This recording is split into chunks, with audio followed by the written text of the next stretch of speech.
And that's foul.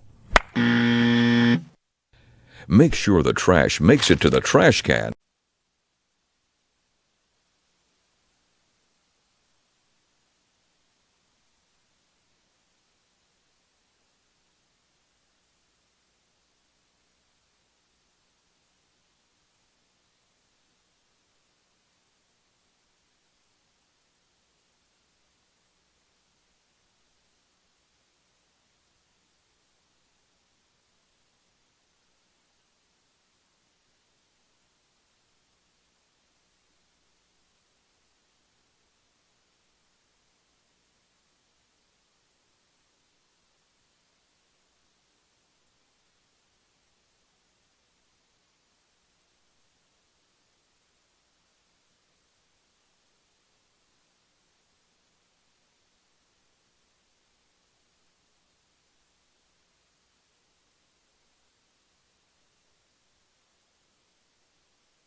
Good morning, ladies and gentlemen. If I can get everybody to grab their seats, we're going to get started here pretty quickly.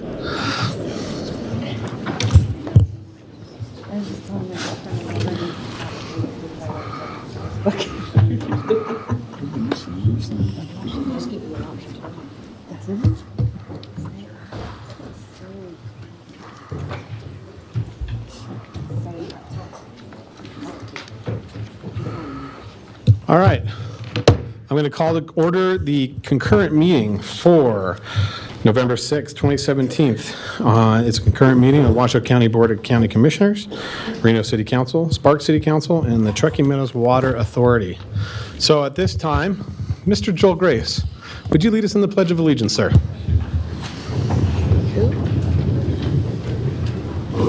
Pledge allegiance to the flag of the United States of America and to the republic for which it stands, one nation, under God, indivisible, with liberty and justice for all.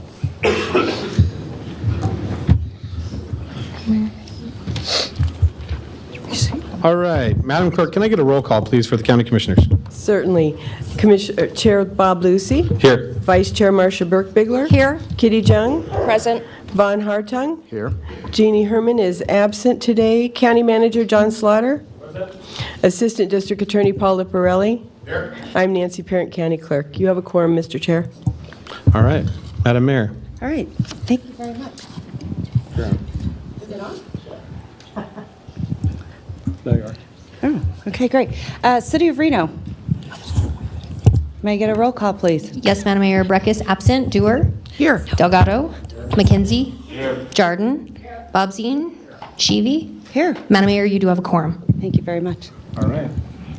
And Mayor Pro Tem, Mr. Smith. Teresa, can we get a roll call, please? Mayor Martini, absent. Council members Abbott, absent. Lawson. Smith. Here. Bybee, absent. Dare. Here. Acting City Attorney Eiding. Here. And Acting City Manager Neil Kreutz. Here. Thank you. We have a quorum. All right. Thank you. And then Commissioner Hartung, do you want to do a Truckee Meadows Water Authority. Truckee Meadows Water Authority, please? Thank you, Mr. Chairman. Ms. Folsom. Good There morning. you are. Member Ron Smith. Here. Member Naomi Dewar. Here. Member Jenny Breckus. Absent. Alternate Christopher Dare. Here. Member Jean Herman, absent. Member Neoma Jardin. Acting Chair Von Hartung. Here. We have a quorum. Thank you very much. All right. At this time this morning, I want to leave, we had, over the weekend, before we get started this morning, there was a massive tragedy, again, another tragedy in Texas. And so I'd like to hold a quick moment of silence, please, a brief moment of silence for the victims that lost their lives in the tragedy.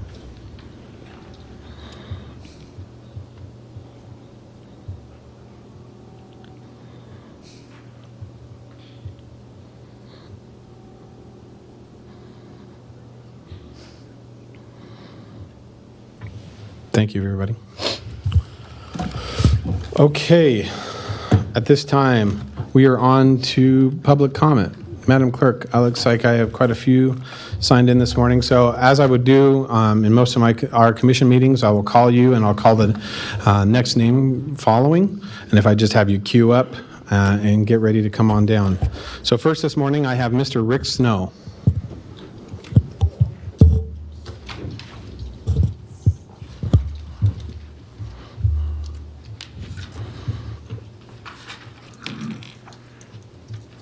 Rick Snow, Washoe Valley. There's a couple of things that come to mind today. We have a situation out in Lemon Valley where builders are coming in and making adjustments to the master plan. The county's seen fit to make large lots out there and put all the horse people out there doing their thing. Now they want to bring in high-density people and building to the area, which is going to be a conflict. There's going to be flies, there's going to be odors that aren't acceptable to people out there. And I think the city and the county need to get together when somebody wants to take a piece of property out of the county and put it in the city just for the reason of making an end run on the regulations there. I don't want to go with the county because they're too restrictive, so they go with the city. There needs to be a tie between the lots. It shouldn't be a footstep.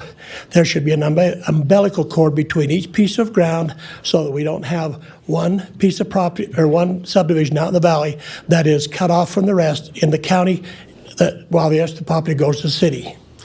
Now, I noticed that on the board up here we have a thing that says our mission statement: provide, sustain, healthy, secure, and safe, secure, and healthy thing. If you're out in Lemon Valley, you'll see that that's not the way it is. Out in front, there's a little sign that says, we say yes, we try not to say no. I think it's time to follow up on your mission statement. When you say it, when you print it, let's follow by. Thank you for your time. Thank you, Mr. Snow. Next, I have Mr. William Stewart, followed by Mr. Wes Griffin. And Mr. Stewart provided a handout, which I'll distribute to the board. Good morning, Mr. Stewart. Good morning, elected officials. Thank you very much for your time. So as I was here last month talking about the Reno Fire Show that's taking place at the Grand Sierra these next 4 days, I know water is a very important topic. Another important topic is public safety. We have gathered 10 Western states to talk about not only medical fire as well as leadership classes. Those classes will be taking place at the Grand Sierra over the next 4 days. Everything from medical marijuana to active shooters.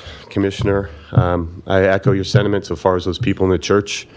We can't open the paper these days without having some type of tragedy. So one of the best things that we can do is do what? Is to work collaboratively with other local municipalities as well as state and local government to provide for the future for not only our safety but our children's safety, because what is the definition of society is hopefully leaving it better for our children from what we have right now. If we can continue to work together, not only at the local level but the state level, we can bring those resources together. We're coming up on the anniversary of a very historic fire in the Collin Ranch area. We had resources from all over the state as well as other states. So working together is the best way to plan for the future, because we know, just as surely as the winds blow in Nevada, that those events will happen again. I appreciate your time. I appreciate the work you're doing, and hopefully I can see you guys down at the Grand Sierra over the next 4 days. And if you need any flyers, I'll leave the rest of them here. Thank you very much for your time. God bless. Thank you, Mr. Stewart. Next, Mr. Wes Griffin, followed by Mrs. Liz Griffin.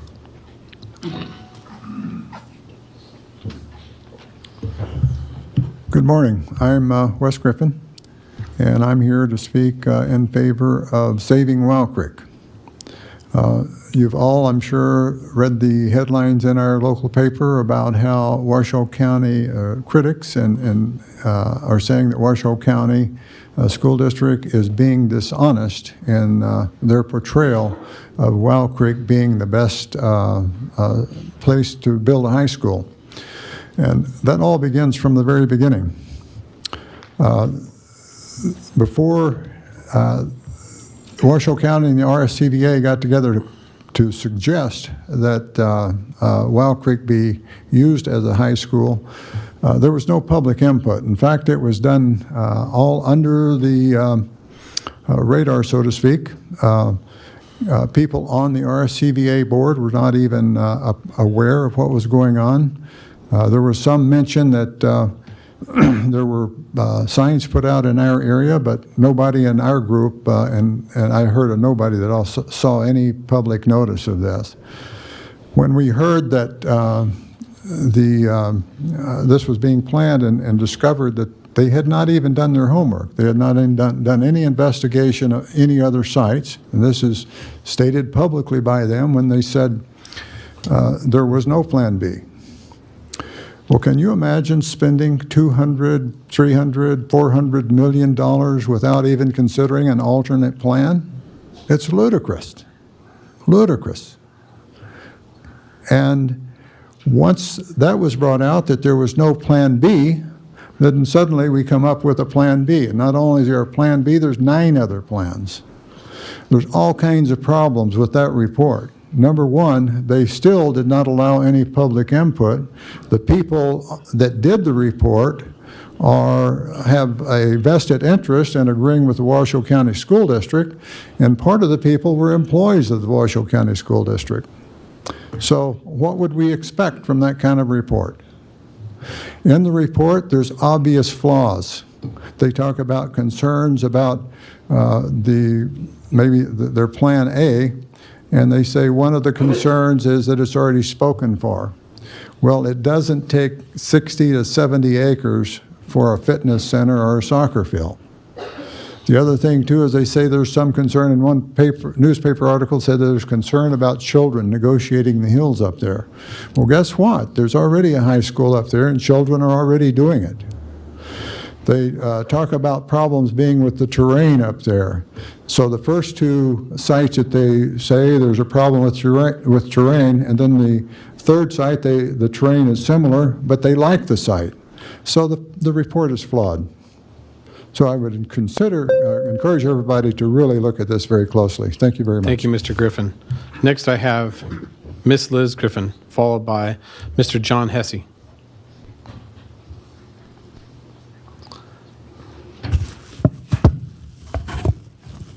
Can everybody hear me? I'm accused of not speaking up, so, okay.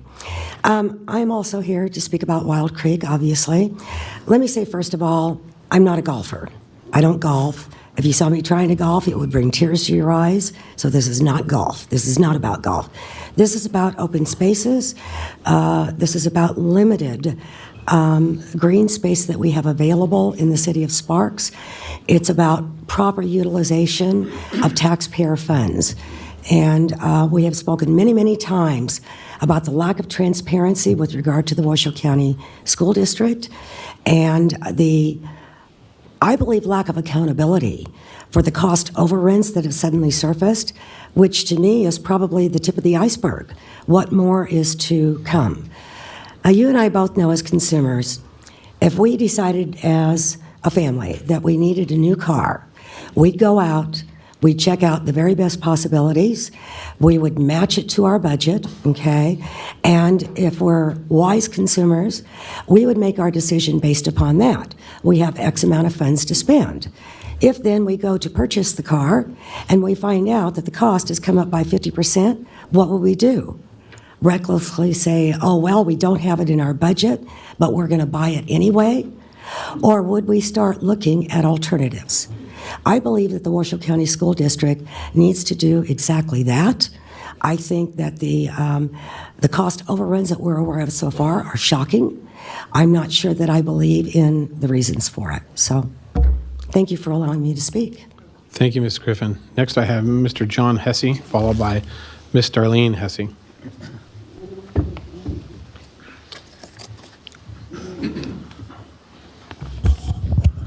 Good morning. Can everybody hear me? Paul? Hi, good morning. Just checking. Hey, I'm speaking against the high school at Wild Creek. There are just so many things about it that aren't going to work out that I don't even quite know where to start. First, we were watching this last Sunday, a Face the State.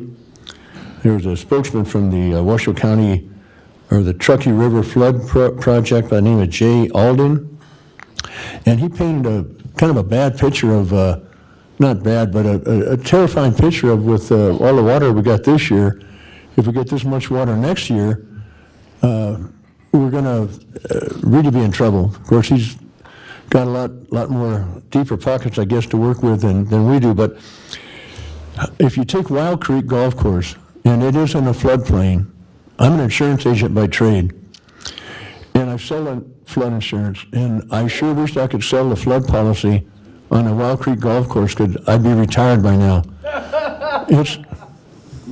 Thank you.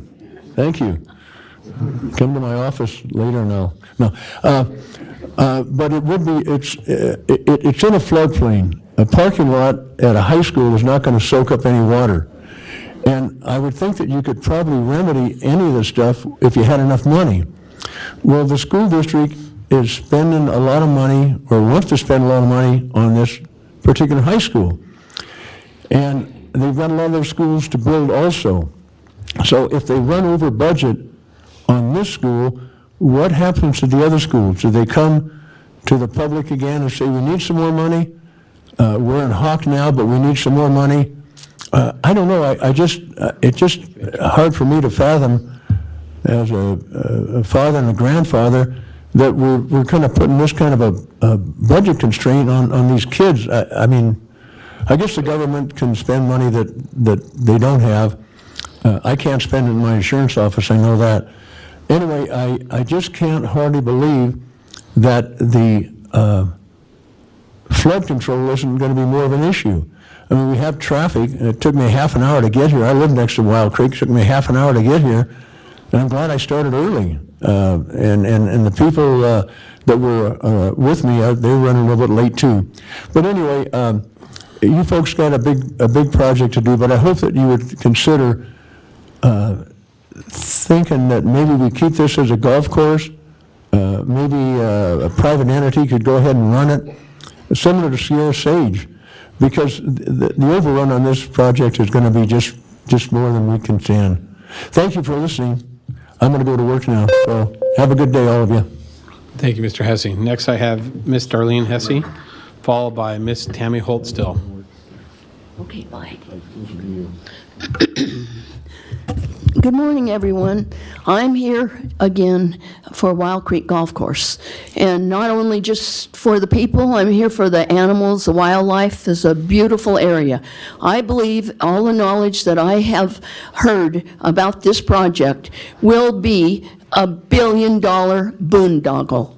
And honest to God, I really believe there will not be enough money to build other schools on the count of this project. Now, this was entered on the ballot as the Wild Creek area. You did not have the Wild Creek Golf Course. The people were very misled, and I think if it was put in their Wild Creek Golf Course, as much as I see everybody playing there now, it seems to me that right now they're playing over there more than I've seen for the year, and supposedly there's nothing on the calendar. So it's just unbelievable. I'm for schools, I'm for education, but I'm not for stupidity. And I think that this is really a very stupid thing to be doing. And I think all you people are wonderful people out there, but sometimes I wonder if you're really in reality with the rest of the people who live there. You know, I've lived there for 40 years. It is just a gorgeous area to tear apart. $30 million, take down a $30 million project, the only one that could bring some money for Washoe County. If that wasn't run by Washoe County or the RSCVA, and it was run by a private entity, I believe that golf course could really bring Sparks and Reno and Washoe County a lot of money and help with the schools and the cost of everything. But just to keep on spending all this money and not to have any Mr. Eckhart coming to a meeting at the RSCVA and Mr. Caroselli saying, how much is this going to cost? Do you have anything, a proof? Can you show us? You expect us to go along with you? I'm in limbo. Well, we are in limbo also. We hardly know anymore, except we know all the different problems with that golf course. It's a floodplain, and in Houston they have a floodplain. Our dams are all full, and then when we have a floodplain, and we have blacktop all over there for the schools, and those schools are put out of commission for 2 or 3 months, that's going to be a terrible sight. And all you people are going to be responsible for doing this. This is a lovely area. Don't do this. I'm begging you people. This needs to be a park, if anything. Don't put a school in this area that will cost a fortune for the taxpayers. We've already paid $30 million for it. Well, thank you very much. I hope that some of this helps your thoughts. Thank you, Ms. Hesse. Next, I have Ms. Tammy Holt Still, followed by Ms. Victoria Edmondson.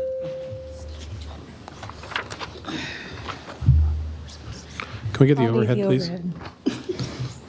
Good morning, Commissioners, Council, Board members.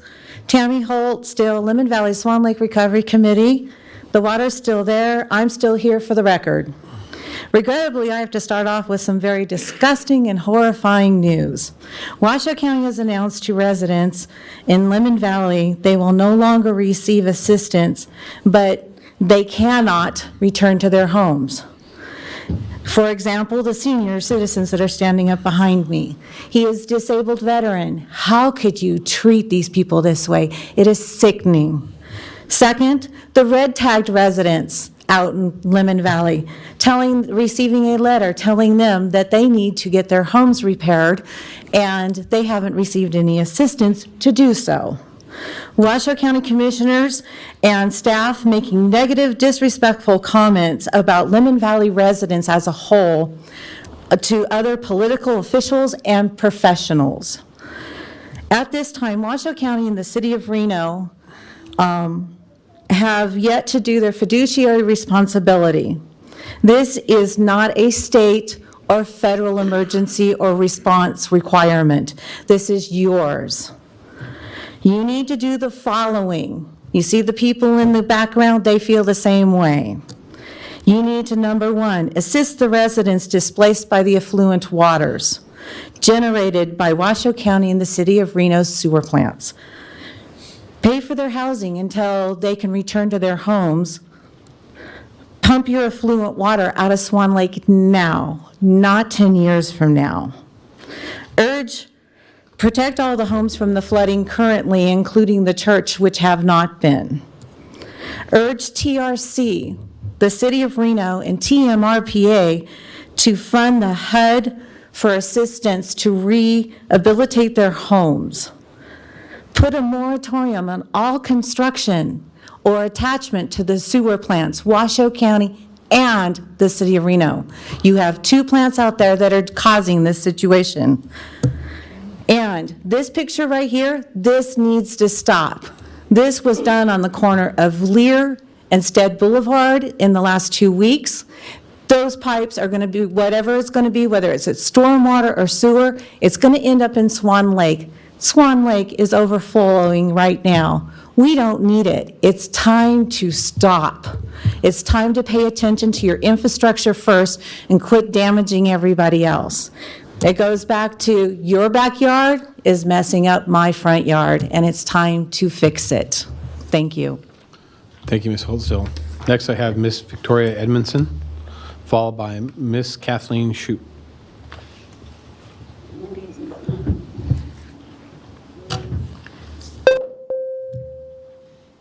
Good morning. Good morning. I am here to comment on what's going on in Cold Springs. The White Lake Playa is full. If you don't believe me, go out there and look, and if we have another wet winter, we're going to be over the 395. It's just right there. I am concerned about the Stonegate development because the water treatment facility out in Cold Springs is not able to take care of any more sewage. When it was expanded, one of the conclusions was the current wastewater treatment plant expansion is intended only for development already approved by Washoe County, thus it is not expected to promote further growth in Cold Springs. The original proposal by Stonegate was to be, I believe was 187,000 gallons of sewage per day. Well, when they expanded the proposal to include the piece of land just directly east of the White Lake Playa, which is also part of the parcel they purchased, the amount of effluent waste generated per day jumped to 4.2 million gallons per day. The current treatment center there is able to treat 1.2 gallons per day. So the 4.2 million is 3.5 times the maximum amount that this water treatment there is able to handle. Now, in case you're wondering what 4.2 million gallons of sewage a day looks like, the White Lake Playa holds 2,500 acre feet.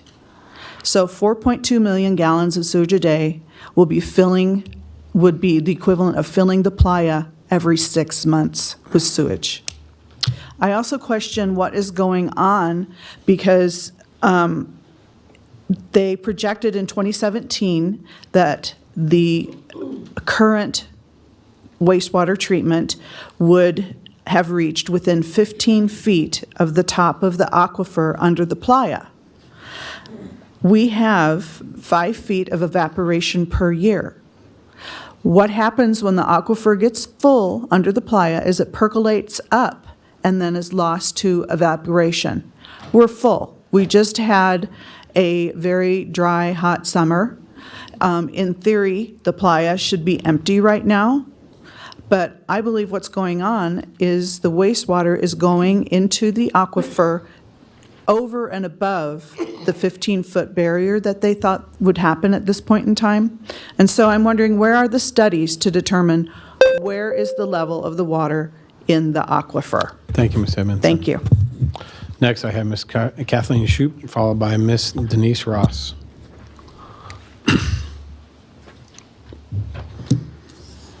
Hello, I'm Kathleen Shoup, and I'm fortunate enough to have a home that's just to the east of the Wild Creek Golf Course, and I do love that open space very much.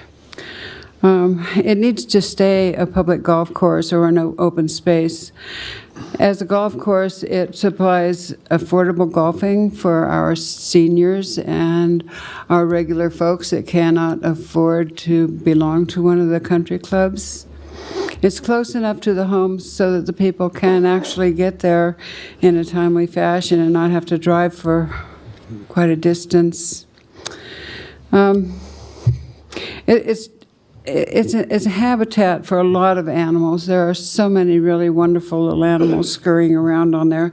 I especially like the badgers. They're really cute. They like to tumble and roll in the grasses.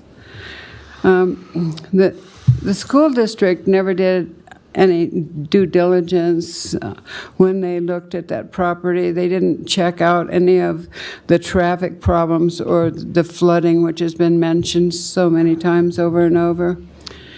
And when I looked at the 2,500 students that are projected, and I thought about the parking, I came up with 15 acres of parking, and that's just for the students alone. That's not the teachers and staff to support the school's functions. Now, that's a lot of asphalt to cover the green space, and as was mentioned before, the lawns can reabsorb water, and that 15 acres of parking will not absorb the water that comes down out of Sun Valley. I thank you all for listening to me. Bye. Thank you, Ms. Shoup. Next, I have Ms. Denise Ross, followed by Ms. Cindy McCavitt Perkins. And Ms. Ross provided me with a folder of documentation. There's only one copy. If you'd like, I can pass it around, or I'll just put it on the record. Please. Thank you. Denise Ross, Lemon Valley Flood Relief and Assistance. I'd like to say thank you to all of you here today representing the various entities of our local government. This is very important. If you haven't seen it, each of you should seriously watch the movie An Inconvenient Truth, Truth to Power, by our 45th President, Al Gore. Right now, you can get it from Charter on demand. It's about global warming and its shocking effects, like those effects that caused us to gasp at the shock of our neighbors in Napa Valley and the horrific fires that we could never imagine could or would happen, like effects that caused the unimaginable flooding in our local areas this past year. Please try to follow this with me. From the Bureau of Reclamation, an acre-foot supplies enough water for a family of 4 for 1 year, which equals 8,000 homes having 4 members. From Vidler Water, the controlling interest in the ranch property which produced the Fish Springs Ranch water deal states the approximate 8,000 acre-feet of groundwater is enough water to support at least 16,000 new residential homes in the Reno market. From the Reno Gazette-Journal, April 29, 2015, in an article written, "Pipeline would provide new water for the North Valleys." This article goes on to say how valuable the water is at that time, since the drought, then in its 4th year, could continue longer and would provide an extra 8,000 feet of drought backup. Now, back to a time in June 2007, Ecologic Engineering Report. Stormwater management and flood control are also very important considerations that affect water and wastewater issues in the Stead and Lemon Valley TMSA. Geographically, the areas lie within a closed basin. Presently, stormwater runoff is routed to Swan Lake and Silver Lake. Since there is very little percolation from these playa lakes, the water persists for several months or seasons until it evaporates.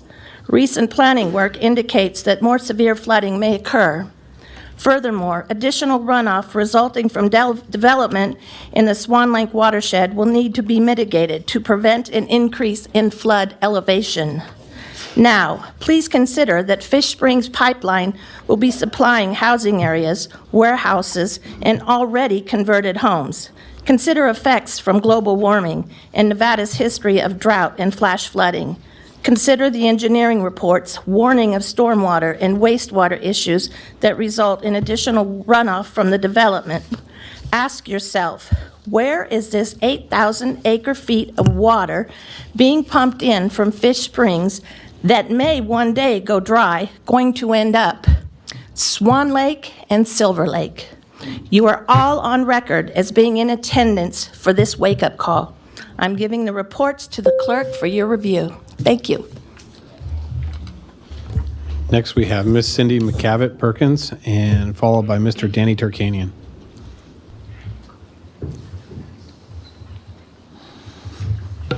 Good morning, Cindy McCavitt Perkins, with continuation for Denise Ross. We are not just talking about the water that is already there. We are not just talking about the effluent water from the sewage treatment. We are not just talking about that extraordinary amount of rain and snow that we get. And we're not just talking about thousands of new homes and warehouses that will cover our ground and earth here in Lemon Valley and North Valleys. But it is all of this combined that will very likely have irreversible and unmanageable, unattended consequences. On the other end of the spectrum, what if the global warming causes even more drought? It is inevitable. What will you do with 8,000 to 16,000 new homes and warehouses when Fish Springs runs dry, just as Owens Valley did near Los Angeles? What are you going to say that explains how you justify building when you know all of the infrastructure to support this is just not there? You do not control the water, drought, and flooding. Just drive down Lemon Drive and look with your own eyes at the collapsed systems. HESCO barriers, uncontrolled flooding, not enough funds to clean the ditches, homes still abandoned from the flooding, and you will not even know who is responsible for maintaining it all, Washoe County or the city of Reno. You can't just close your eyes to it and keep building. You may think the HESCO barriers are fixing the problems. They are not a fix.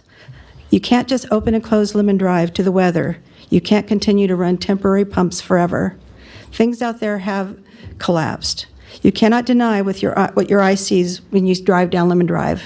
Again, you are on record as being attendants of this wake-up call. And I would just like to say for myself, I'm concerned with all the development being planned, that the Reno Air Races, they bring in $24 million on their event. What's going to happen with all the new homes out there, and then the threat of being a dangerous situation of the air races flying over homes? Are they going to close the air races? Are they going to stop it? And just my thought. Thank you very much. Next, Mr. Danny Tarkanian, followed by Mr. Sam Dene. Mr. Chairman, Madam Mayor, fellow councilmen and commissioners, my name is Danny Tarkanian, and I'm running for the United States Senate. I have heard so much how well you three organizations work together, and as I think we would all agree, Washington, D.C. could sure learn a little bit about working better together. So I thought I'd come by today and watch and see how you get this thing done. My father always said the best comments are the shortest comments, so I'm going to yield the rest of my time. Good morning and have a good day. Thank you, Mr. Tarkanian. Next, Mr. Sam Dene.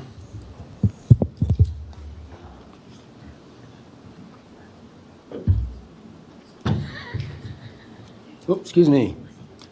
Sam DNA Dene, the heart and soul, the body and mind of Reno government. We had that man running for United States Senate. I should be the United States Senator. I know more than all these people added together.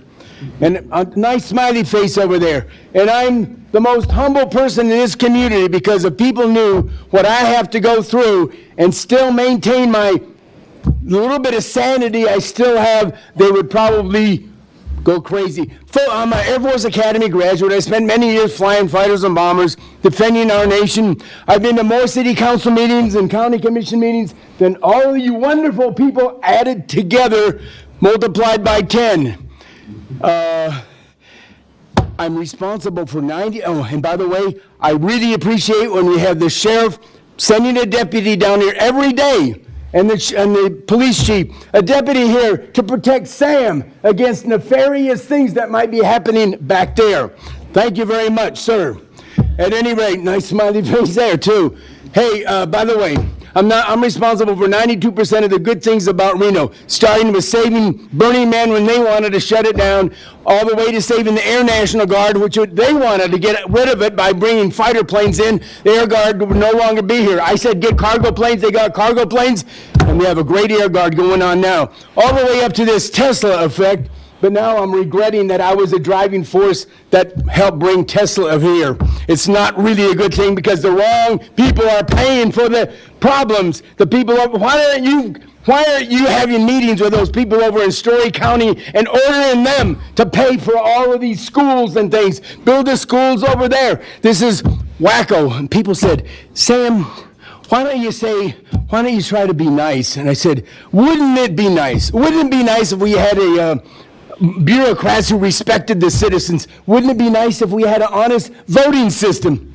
Wouldn't it really be nice if we had an honest media mouse wacko, instead of the wacko freaks that we have destroying our community? The media, the Reno Gazette, they hate Reno. And as far as this, they call it the Wild Creek High School Guard, I'm saying it's the billionaire's boondoggle. It's going to, you pay that much money for that, the rest of the money is going to be spent. We do have an infinite tax coming in here, but it's going to be billions of dollars if you waste it the way you're going to waste it on this Wild Creek boondoggle. By the way, I'm almost always right, and I'm betting, just to make these folks feel good back here, safe, this $100 bill, I'm betting this $100 bill that you guys are going to have the honesty, the courage, the integrity to do the right thing and vote it down, get it out of there, throw it somewhere else. Anybody want to take me up on that bet? I'm betting that these people will do the honest thing. Boy, that is a stretch, though. Thank you, Mr. Right, Dene. thank you over there. Thank you. Miss Thank Tracy you. Hall. And you're welcome over there. I want your bet, Sam. I'll take your bet. Followed by Mr. Mike Brierly.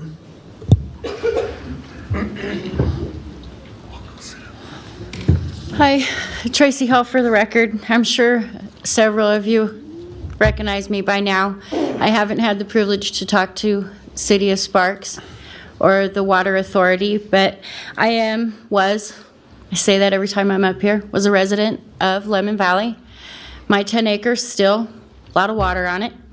Can't move home, but yet I was called by Washoe County Social Services last week telling me they have good news and bad news. I said, okay, just give me it. I don't want to meet with you. Just tell me what's going on.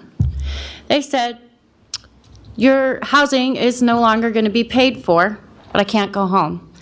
But we have good news. You can apply for HUD. How's that good news to me and to my husband? My husband works so hard to provide for my family to live a comfortable lifestyle. Yeah, we don't live in a rich neighborhood, but where we lived was ours. We were comfortable, and it was ours. It was our home, our four walls. Still can't go home to our four walls. Husband's still working as hard as he was 8 months ago. We've never asked for handouts from the county, the state, the city. So why should we have to now when the county and the city are the reason we're homeless? I ask you that. It's not fair. Why should we apply for HUD just to pay, probably kicked again while we're down? You guys don't want to pay for our housing. Why? I mean, come on, this is ridiculous.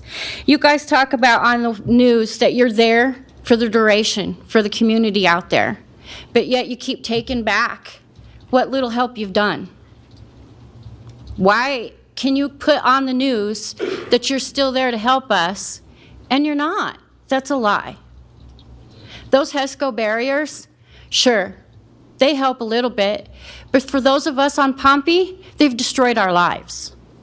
Those HESCO barriers were put up and sacrificed those homes on Pompey to save others. But those homes on Pompey are still vacant because we can't move back home to them.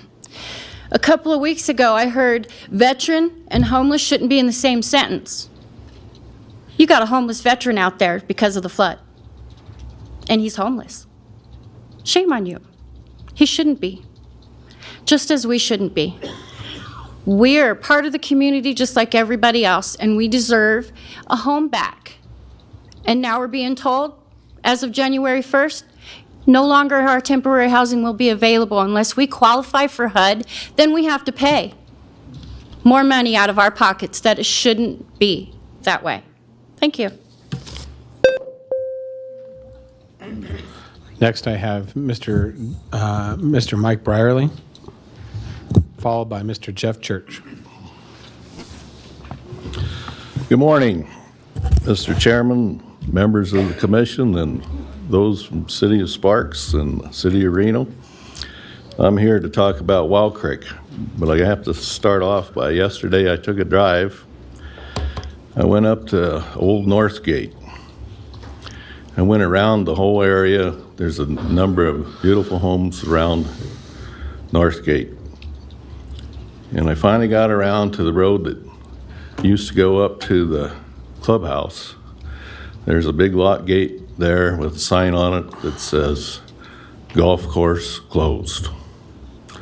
Then I looked down in the hole where North Gate used to be quite beautiful to look at, the green space and the open space. Now it's really a fire hazard, particularly after last year had all this moisture. There's weeds and grass that are that high down there. There's no perimeter protection of those homes. Seems like the fire department will take a look at this. That's just what I see possibly happen at Wild Creek, particularly if the school takes part of it and the rest is left vacant. If that happens, there's some severance damage that everyone has to look at. I would like to have attention made to NRS 244.2815. This is a sale, lease, or disposal of real property of county for redevelopment or economic development requirements. A board of county commissions may sell, lease, or otherwise dispose of real property for the purposes of redevelopment or economic development without first offering the real property to the public and for less than fair market value of the real property. I'm sure y'all have looked at this. Before a board of county commissioners may sell, lease, or otherwise dispose of real property pursuant to this section, the board must, except or otherwise provided in subsection 3, obtain an appraisal of the real property pursuant to NRS 244.2795 and adopt a resolution finding that in its best interest for the public to sell, lease, or otherwise dispose of this property. The key here is best interest for the public. And if there is a movement towards this, and you have to have a resolution finding that it is in the best interest of the public to sell, I hope you have public meetings, public hearings, and have more reasons than it's a cost to the RSCVA,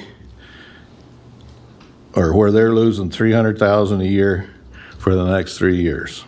That's the only reason I can see RSCVA wanting to get rid of the golf course. You need to look to a private developer and lease this property to them. Thank you. Thank you, Mr. Brierly. Next, I have Mr. Jeff Church, followed by Miss Darla Lee. And Mr. Church provided me with a handout, which I'll distribute to the board. Thank you. Good morning, folks. Good to see you all. I am Jeff Church. I run a website, renotaxrevolt.com. That's renotaxrevolt.com. In your handout, I just selected 5 issues that are tax-related that I wanted to talk about if I have time in my 3 minutes. And I am a watchdog, not over government, but over the government dysfunction and misspending. And I have some good news. When you wake up in the morning and you read the paper, there's great news. The heat is off you folks because Washoe County School District is so dysfunctional that the Reno Gazette has finally picked up on it. And as they quoted, one of the quotes was that they are dishonest. Building costs sky high, dysfunction, graduation rates, lies about that. Yeah, the graduation rates are up, but they're not testing. And 90% of the students fail the ACT in order to get into college. So who cares if you give the diplomas out like candy if the 90% can't even go to junior college? Building costs. When they wanted to put it on the ballot, they gave us one figure. When WC1 made the ballot, the figure went up. Now, the figure went up again 50 to 300% for building schools. And some of you were on those committees. I mean, I'm not going to mention the individual by name, but is he a liar? Or is he just so grossly incompetent that he has got those figures so screwed up? I want to move on to sales tax. Because of WC1, I believe, sales tax in Washoe County is sluggish, 5.3% year to date. The other nearby counties are booming. Auto sales, sluggish, actually down 8% in April in Washoe County and double-digit rates up in Lyon and Carson City. AB 375 flood tax. That's the next issue. Coming soon to a ballot by you. I question the legality of a bill that grants power to a biased, unelected committee to determine what taxes or fees we pay or what's going to be on the ballot. I want to make this clear. Of the $400 million that they seek for flood control, not one penny would go to those folks in North County. It is entirely Truckee River, and we already pay a sales tax for that. And I only have 45 seconds left, but I'm a veteran. I'm a VFW Life member. This take a stand stuff that's going on nationwide is out of control. We have, and I was proud to see not one person took a knee during the pledge. Thank you, folks. We're not going to stand for this, and we have local businesses that advertise with the Reno Aces and the other sports things. As leaders in the community, I'm asking you to reach out to the local teams and encourage them not to let their players take a knee and disrespect the flag, the veterans, dedicated law enforcement officers, and the ideals of this country. Because we're going to protest and they're going to lose business. And you don't want to lose business because that's tax revenue, and we're already sluggish. So thank you very much for your time. Thank you, Mr. Church. Next, Ms. Darla Lee, followed by Mr. Max Haynes.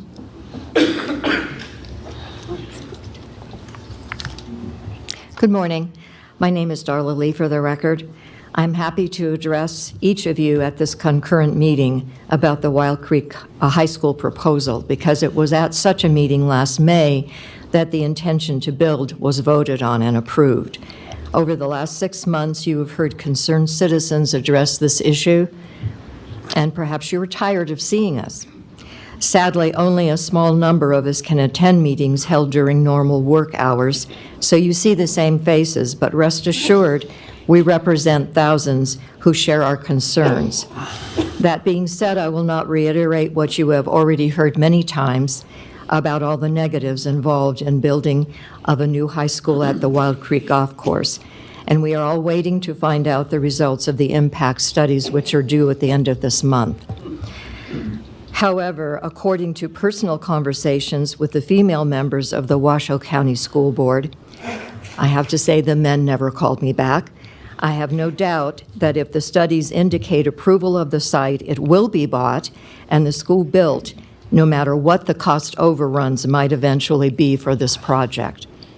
So it seems to me that groups represented here, as well as the RSCVA, that a number of you are also members of, has the opportunity to decide as to whether to offer this property to the school board or to offer it to a private management group to continue its operation as a golf course. The first option will undoubtedly lead to negative impacts on the surrounding community and businesses, as well as a loss of green space, animal habitat, and affordable golfing. The second option, if proper management is obtained, and especially if the remaining water debt bond could be paid off, then revenue could be added to Washoe County, as is currently the case in Sierra Sage. On the one hand, as a high school for which a better location could surely be found, and the spending of tax dollars that would reflect a true concern by the school board for the taxpayer, and on the other hand, is a retaining a potentially profitable asset which still benefits students via the First Tee program, but also the general public as well. You are all elected public servants, and I assume that you are in your position because you want to serve all the citizens of Washoe County, hopefully not just those in your own district, and to the best of your ability. Please do not think that this is a small matter that will soon be forgotten before the next election. Thank you. Thank you, Ms. Lee. Next, Mr. Max Haynes, followed by Mr. Charles McCubbins.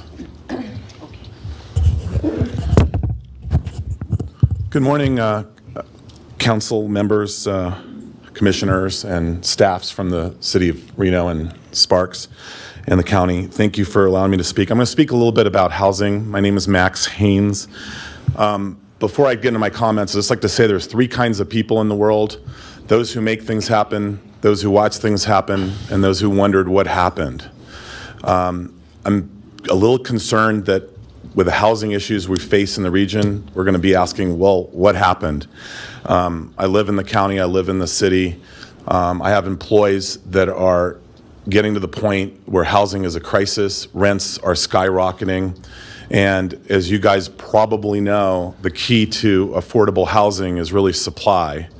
And the key to supply is moving projects along that make sense without jeopardizing planning issues and public safety. I work with a company called Alpen Mortgage. We are currently financing over 300 homes for small and medium-sized builders. It's very difficult for them to get financing, and delays cost them large amounts of money and also make the capital markets here questionable. Can we get this project done on time, on budget? These are the guys that can quickly make projects move along. Today, you guys are going to address some water project issues and discussions of better coordination between Tumwa, County Health, and NDP. There's clearly an issue of delay. We have the data in our projects to show that it's delaying projects between 2 and 6 months minimal by not better coordinating different agencies. I realize there's health and safety issues. I also realize that as leaders, we can move those along and truly define what's a health issue and what's a planning issue and what's a territorial issue. So I encourage you guys today to really take that discussion seriously and really see if we can demand action, limit bureaucracy, and without jeopardizing any safety. And I think this can be done. And I'll just tell you that never confuse movement with action. We're seeing a lot of movement.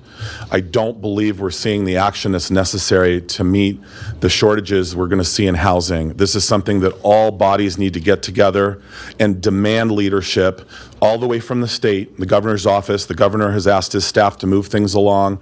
I serve on a housing task force with the mayor, and she's asked staff to move things along. I'd also ask the county staff to do the same thing and really lead the staffs to get rid of any bureaucracies that don't make sense. That's timelines, that's any territorial issues of who's responsible for what. This can be done, and I look to you guys to do that. Thank you for the time. Thank you, Mr. Haynes. Next, we have Mr. Charles McCubbins, followed by Ms. Donna Robinson. My name is Charles McCubbins, and I thank you for the opportunity to come before you. If you'll excuse me, I want to read this. I usually don't use notes, but today I feel obligated to. Years ago, the Washoe County Board of Commissioners adopted a master plan. And that was one that called for the preservation of green spaces in the county, knowing that they saw expanded growth and expected growth. The Washoe County School District looked 10 years into the future and said they need 7 new schools. We're asking you, this board of commissioners, to do the same thing. Look 10 years into the future and see if you see enough golf and recreational and green spaces to accommodate the future growth of this county. The truth is, in 10 years, you'll be looking back and you're going to be trying to find a place to build new golf courses and find new green spaces. The Washoe County School District says that they will, well,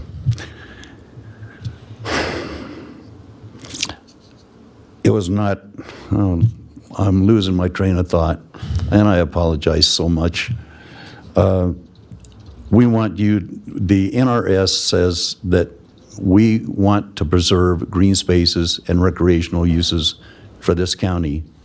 You need, and it was to preserve the beautiful property and the recreation use of its citizens, and doing just that. You'll not find another 212 acres more beautiful than this place is for the people that drive by and see it every day. And for those of us that want affordable golf, there's 27 holes there. You can't replace that 27 holes, no matter what you do. And in the next 10 years, you'll be looking back and you'll say, where are we going to expand? Who's going to develop this area? Where are we going to do it? You have the opportunity right now to go ahead and preserve this property, keep it the way it is. On December 12th, you have a big decision to make. And you have time to make and change your thoughts so that you can direct the school district to find a suitable location in Sun Valley where that school is needed. It's not needed here. It's needed in Sun Valley. That's where the expected growth is going to be. There's time for you to make that decision. If you've not made up your mind, or if you're teetering, think about the people that are going to be coming here, and 10 years in advance, you can do the right thing. And we call upon you to save Wild Creek, preserve it, and thank you for your time. Hopefully you have great judgment in the future. Thank you. Thank you, Mr. McCubbins. Next, I have Ms. Donna Robinson.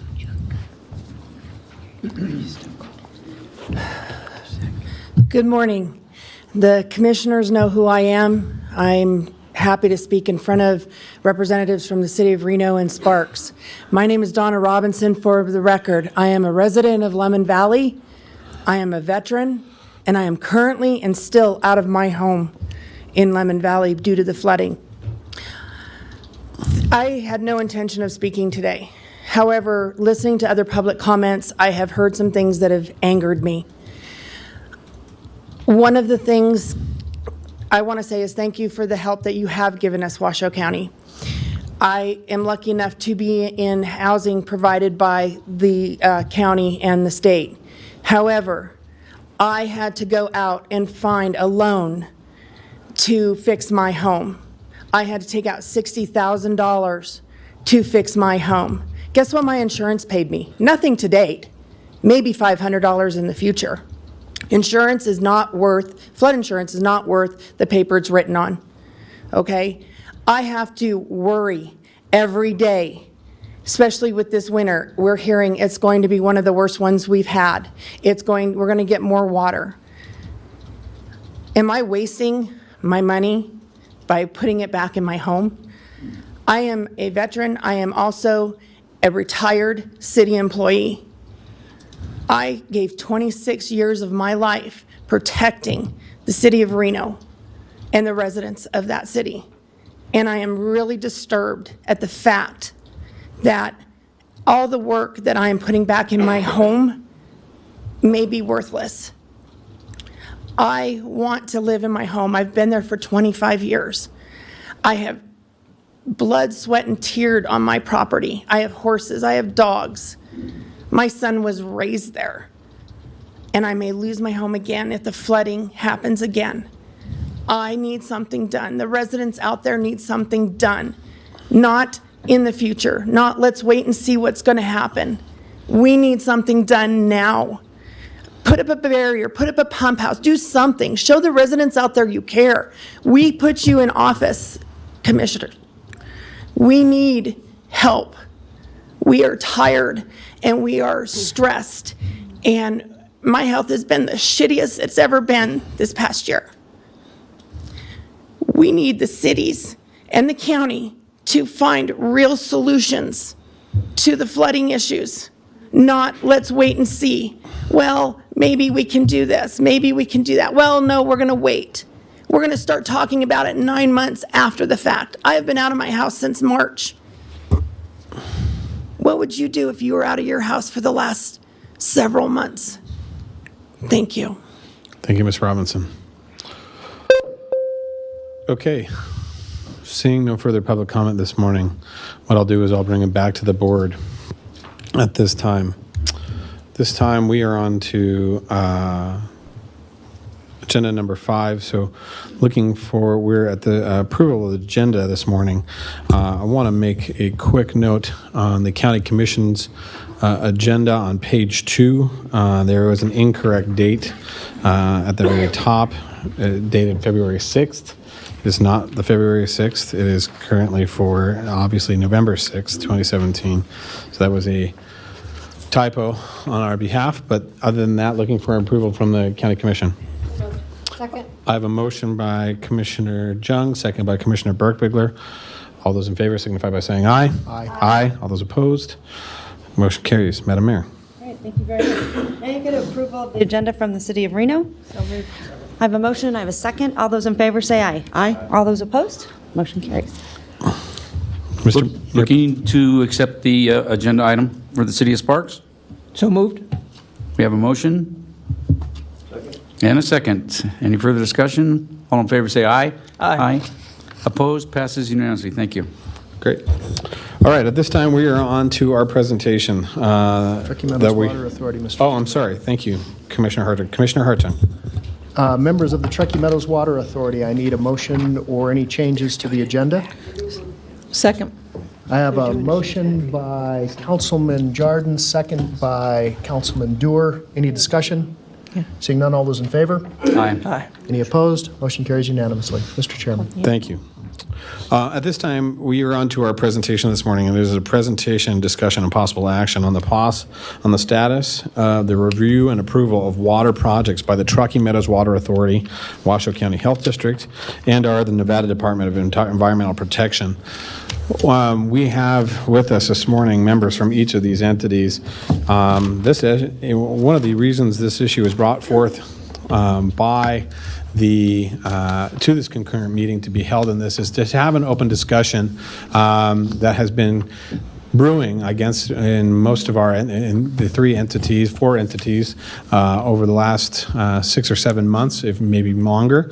This morning is a discussion to see where we are with things and have the ability for everybody to brief the four entities on status that is being made and where we're at with things and how we look to move forward.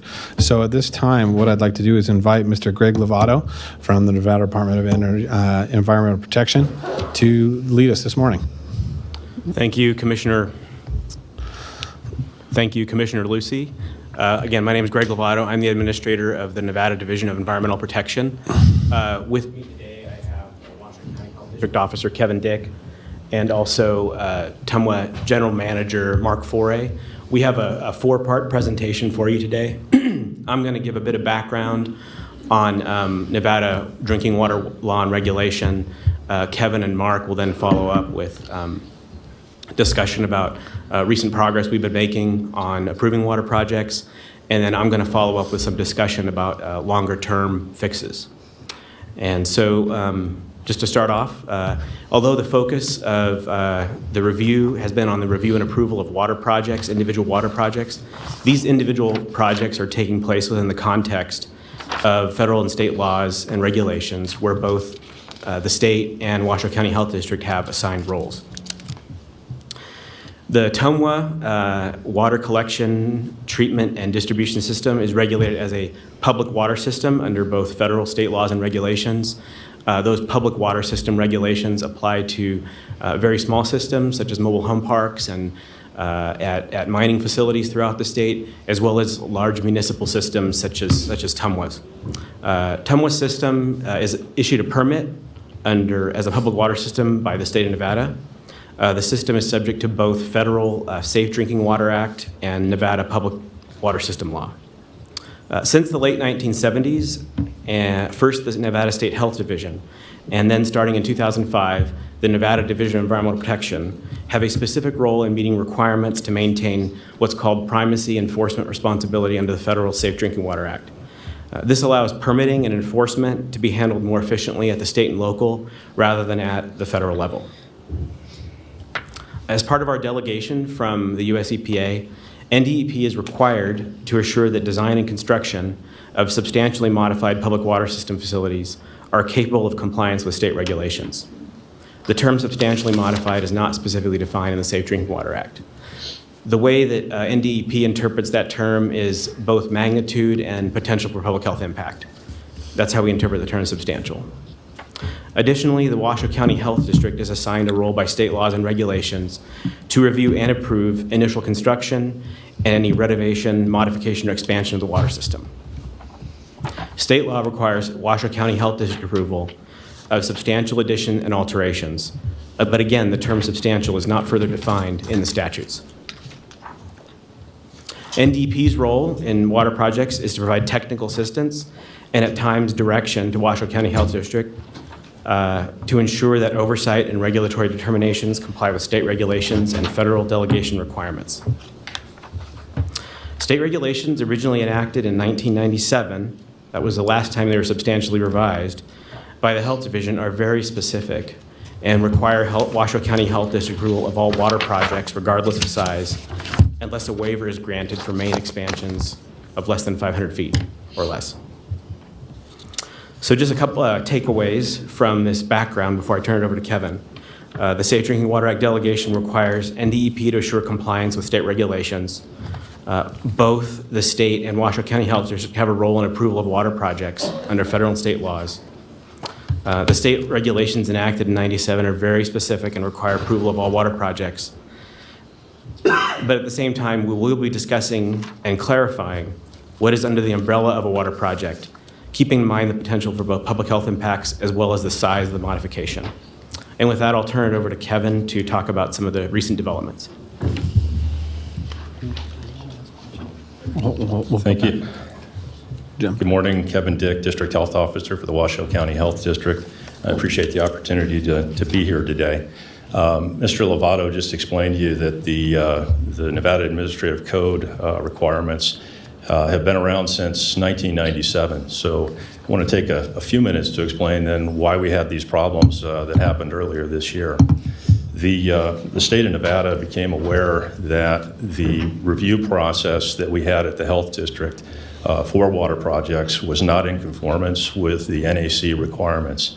And so we received direction from NDEP and EPA to work to modify our review process to do a better job of ensuring that the NAC requirements were being met. Also, since January of 2016, we had the Ottumwa being expanded to consolidate under them Washoe County Water Resources and the South Truckee Meadows General Improvement District. So we had several different components of a water system that were now coming under Ottumwa, and also then subject to Ottumwa's own design standards for their construction. We received a waiver request from Ottumwa to expand the waiver that they had for the 500 linear feet of main to that new service area. Because of the high number of plans that we were getting through Ottumwa that required revisions, because of, and I attribute this to our changes in our application of NAC to conform better with the regulations, but also now that these plans were supposed to include all of the Tumwa design standards. Because of that high rate of revisions that we were requiring, we did not grant that waiver and pulled the waiver from Tumwa at that time. As you know, we were also experiencing during this time period a large uptick in economic development activity with more plan submittals coming in than we'd seen over the previous few years. The Health District did not do a good job in communicating the changes that were occurring on the plan review process to the development community. And as a result, the way that people became aware that we were changing what we were doing with our plan review was because they had a plan that was submitted, that was in process, and now they were getting a comment back on it that it needed to be corrected because of the NAC requirements. This caused a disruption in the process of the review for these plans and delays. And we heard about this from concerns that were expressed from developers and engineers and others. We had several meetings this spring to hear those concerns, some of them quite heated in the discussions. And from that, we began working together at the director level between the Health District, NDEP, and Tumwa to address these issues. I'd like to draw your attention to attachment 2 in the, attachment 3 in the handout, the Tumwa Washoe County Health District Water Project review periods. And this table illustrates the situation that we had during fiscal year 17 with the review periods for water projects and the situation that we have today where we have much decreased times. To explain to you how the process works for these water projects that are coming through Tumwa, Tumwa ultimately is accepting the water distribution system that's constructed as development activity occurs. And so Tumwa, one, needs to ensure that they have the available water rights to provide that water service. They need to assess that they have adequate capacity to provide that service. And that capacity determination can affect what the engineering design is as far as the sizing of the pipes that are used to provide that distribution. So Tumwa has the first role of review in working on a water project submittal to ensure that it meets their standards and that they'll be able to accept and operate that system once it comes through. The Tumwa review times are shown there under commercial service, main extension, and subdivisions. And you can see that during FY17 for a subdivision that ran up to 26 days. I'm actually on the table. Okay, good. Once Tumwa then completes their review and provides comments for revisions, those go back to the design engineering firm, and they then revise the plans based on the comments that they receive from Tumwa. And you can see that during FY17, those revision periods from those comments going out back to the engineer, to the plans being revised, coming through Tumwa back to the Health District, range from 41 to 76 days.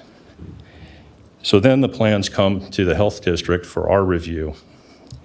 And the time frame during 17 was 18 days for the Health District review of, on average, for water projects, and then 20 days for if we had comments for the design engineers to provide those revisions back to the Health District. If you look at FY18, you can see that these periods have been reduced from 26 to 22 days for Tumwa for a subdivision, from 76 days to 18 days for the design engineer revisions, from 18 days to 12 days for the Health District review, and from 20 days to 12 days for the engineering design review. And These changes, I think, result not only from some of the work that we've done to be able to expedite the plan review and clarify some issues, but also from the communication and a better understanding from the engineering design community of the NAC requirements and the way the plans need to be put together for approval through our process. Some of the things that we addressed were to expedite project review was eliminating review of irrigation, less than 2-inch diameter distribution system. We clarified requirements for fire hydrants and how those need to be addressed. We, to expedite review, are accepting and reviewing plans that don't have the Tumwa easements noted on them, with Tumwa providing that information back to us further into the process. And we've streamlined approval for single service projects. In working with NDEP, the Health District has been authorized for additional decision-making capability in our review process. And we also have improved the comments that we're providing on plans to provide specific review comments with examples.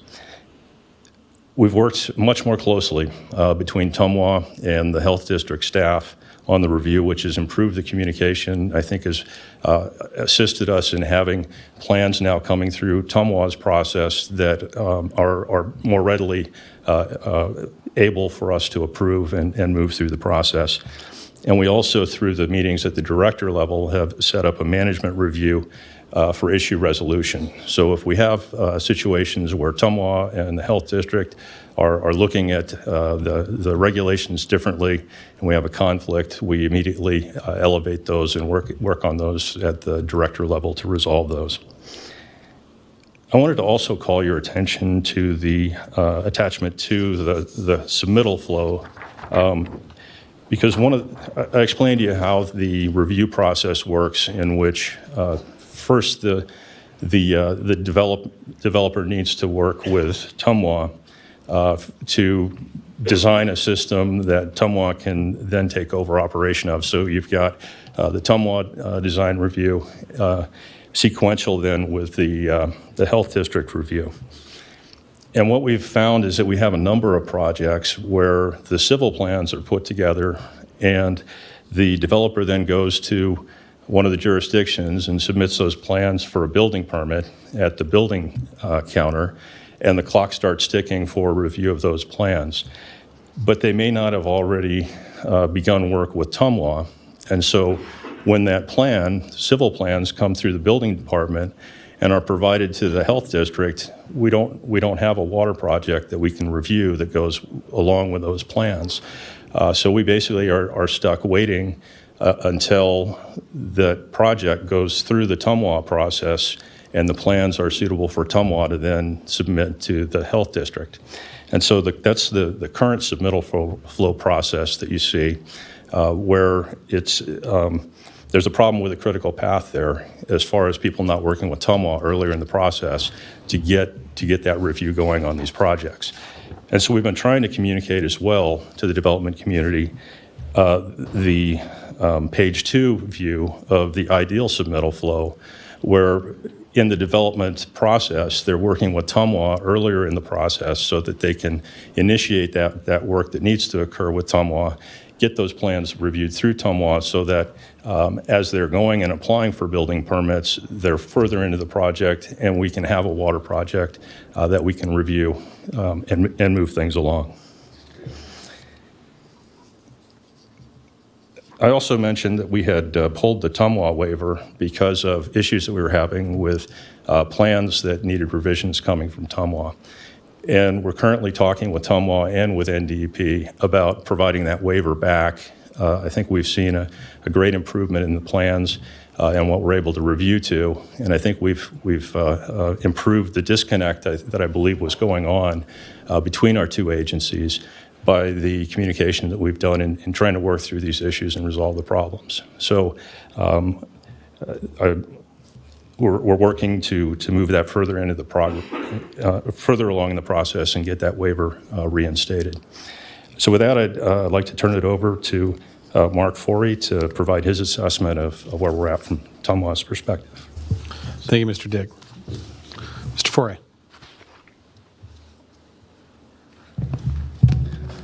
Thank you, Kevin. Thank you, Mr. Chairman.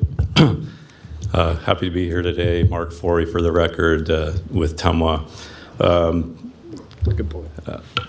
2017, the start of it was a tough year for a tough start of the year in terms of getting water projects approved. There's no question about that.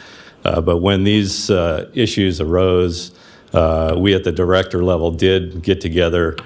We had regular meetings. We've had regular meetings ever since, every week or two, or maybe several times a week in some cases, to try to move this process in a positive direction, to streamline the process, to recognize conflicts early and resolve them early, and so that communication has been very helpful. The improvements that Kevin has mentioned have resulted in some lesser, shorter turnaround times for review of all the parties on all the parties' behalf. And we've also had our staffs meeting on a regular basis too, every week or two. So this improvement in communication has helped the process a great deal. We've seen that again in those review times that have been coming down, which is good. But there are more things to do. We're very anxious at Tumwa to get that waiver back, that 500-foot waiver back. That will really streamline some of the smaller projects that can be as simple as just adding a fire hydrant, for instance, which with that waiver would not have to go to the health department for their review. There are more things to be done. We do agree between all of us at the director level that changes to the NAC really need to be done. They're 20 years old. They've never been modified. Things have changed in 20 years. And we believe that there can be changes made to clarify those regulations, to remove ambiguities, to make it more flexible for water system design, which we all appreciate flexibility in our lives. We'd like to have that in water system design as well. And so we all recognize that NDEP is willing to go forward with that process. One of the bigger things about that process is we would like to have considered more autonomy for these large systems that have all these resources. We have dozens of professional engineers. We have dozens of grade 4 certified operators, like Las Vegas Valley Water District has, like the city of Henderson has, for instance. We would like to see that, we would like to have more autonomy with those large water systems, to have more responsibility to administer those NAC regs in and of ourselves. And so that is something I'm very much looking forward to. Tumwa will provide all the resources we need to move those NAC changes along as quickly and as efficiently as we can. And with that, I will turn it back over to Mr. Lovato to talk more about that. Thank you. Thank you, Mr. Foray. Mr. Lovato. So thank you again. For the record, Greg Lovato with NDEP. So I'm going to draw your attention to attachment 4, which summarizes what I'd called some of the longer term fixes to the existing system we're working within. I think you heard from both Kevin and Mark that within the existing system of the Nevada Administrative Code, which was passed in 97, it hasn't changed much. Hewing to the specifics of that code does place a burden on both the design community and the regulators. And so when there's any ambiguity, even with changing conditions, or when you're trying to build in an old area or a new situation that you haven't dealt with before, that's where you have cause for confusion and cause for delay.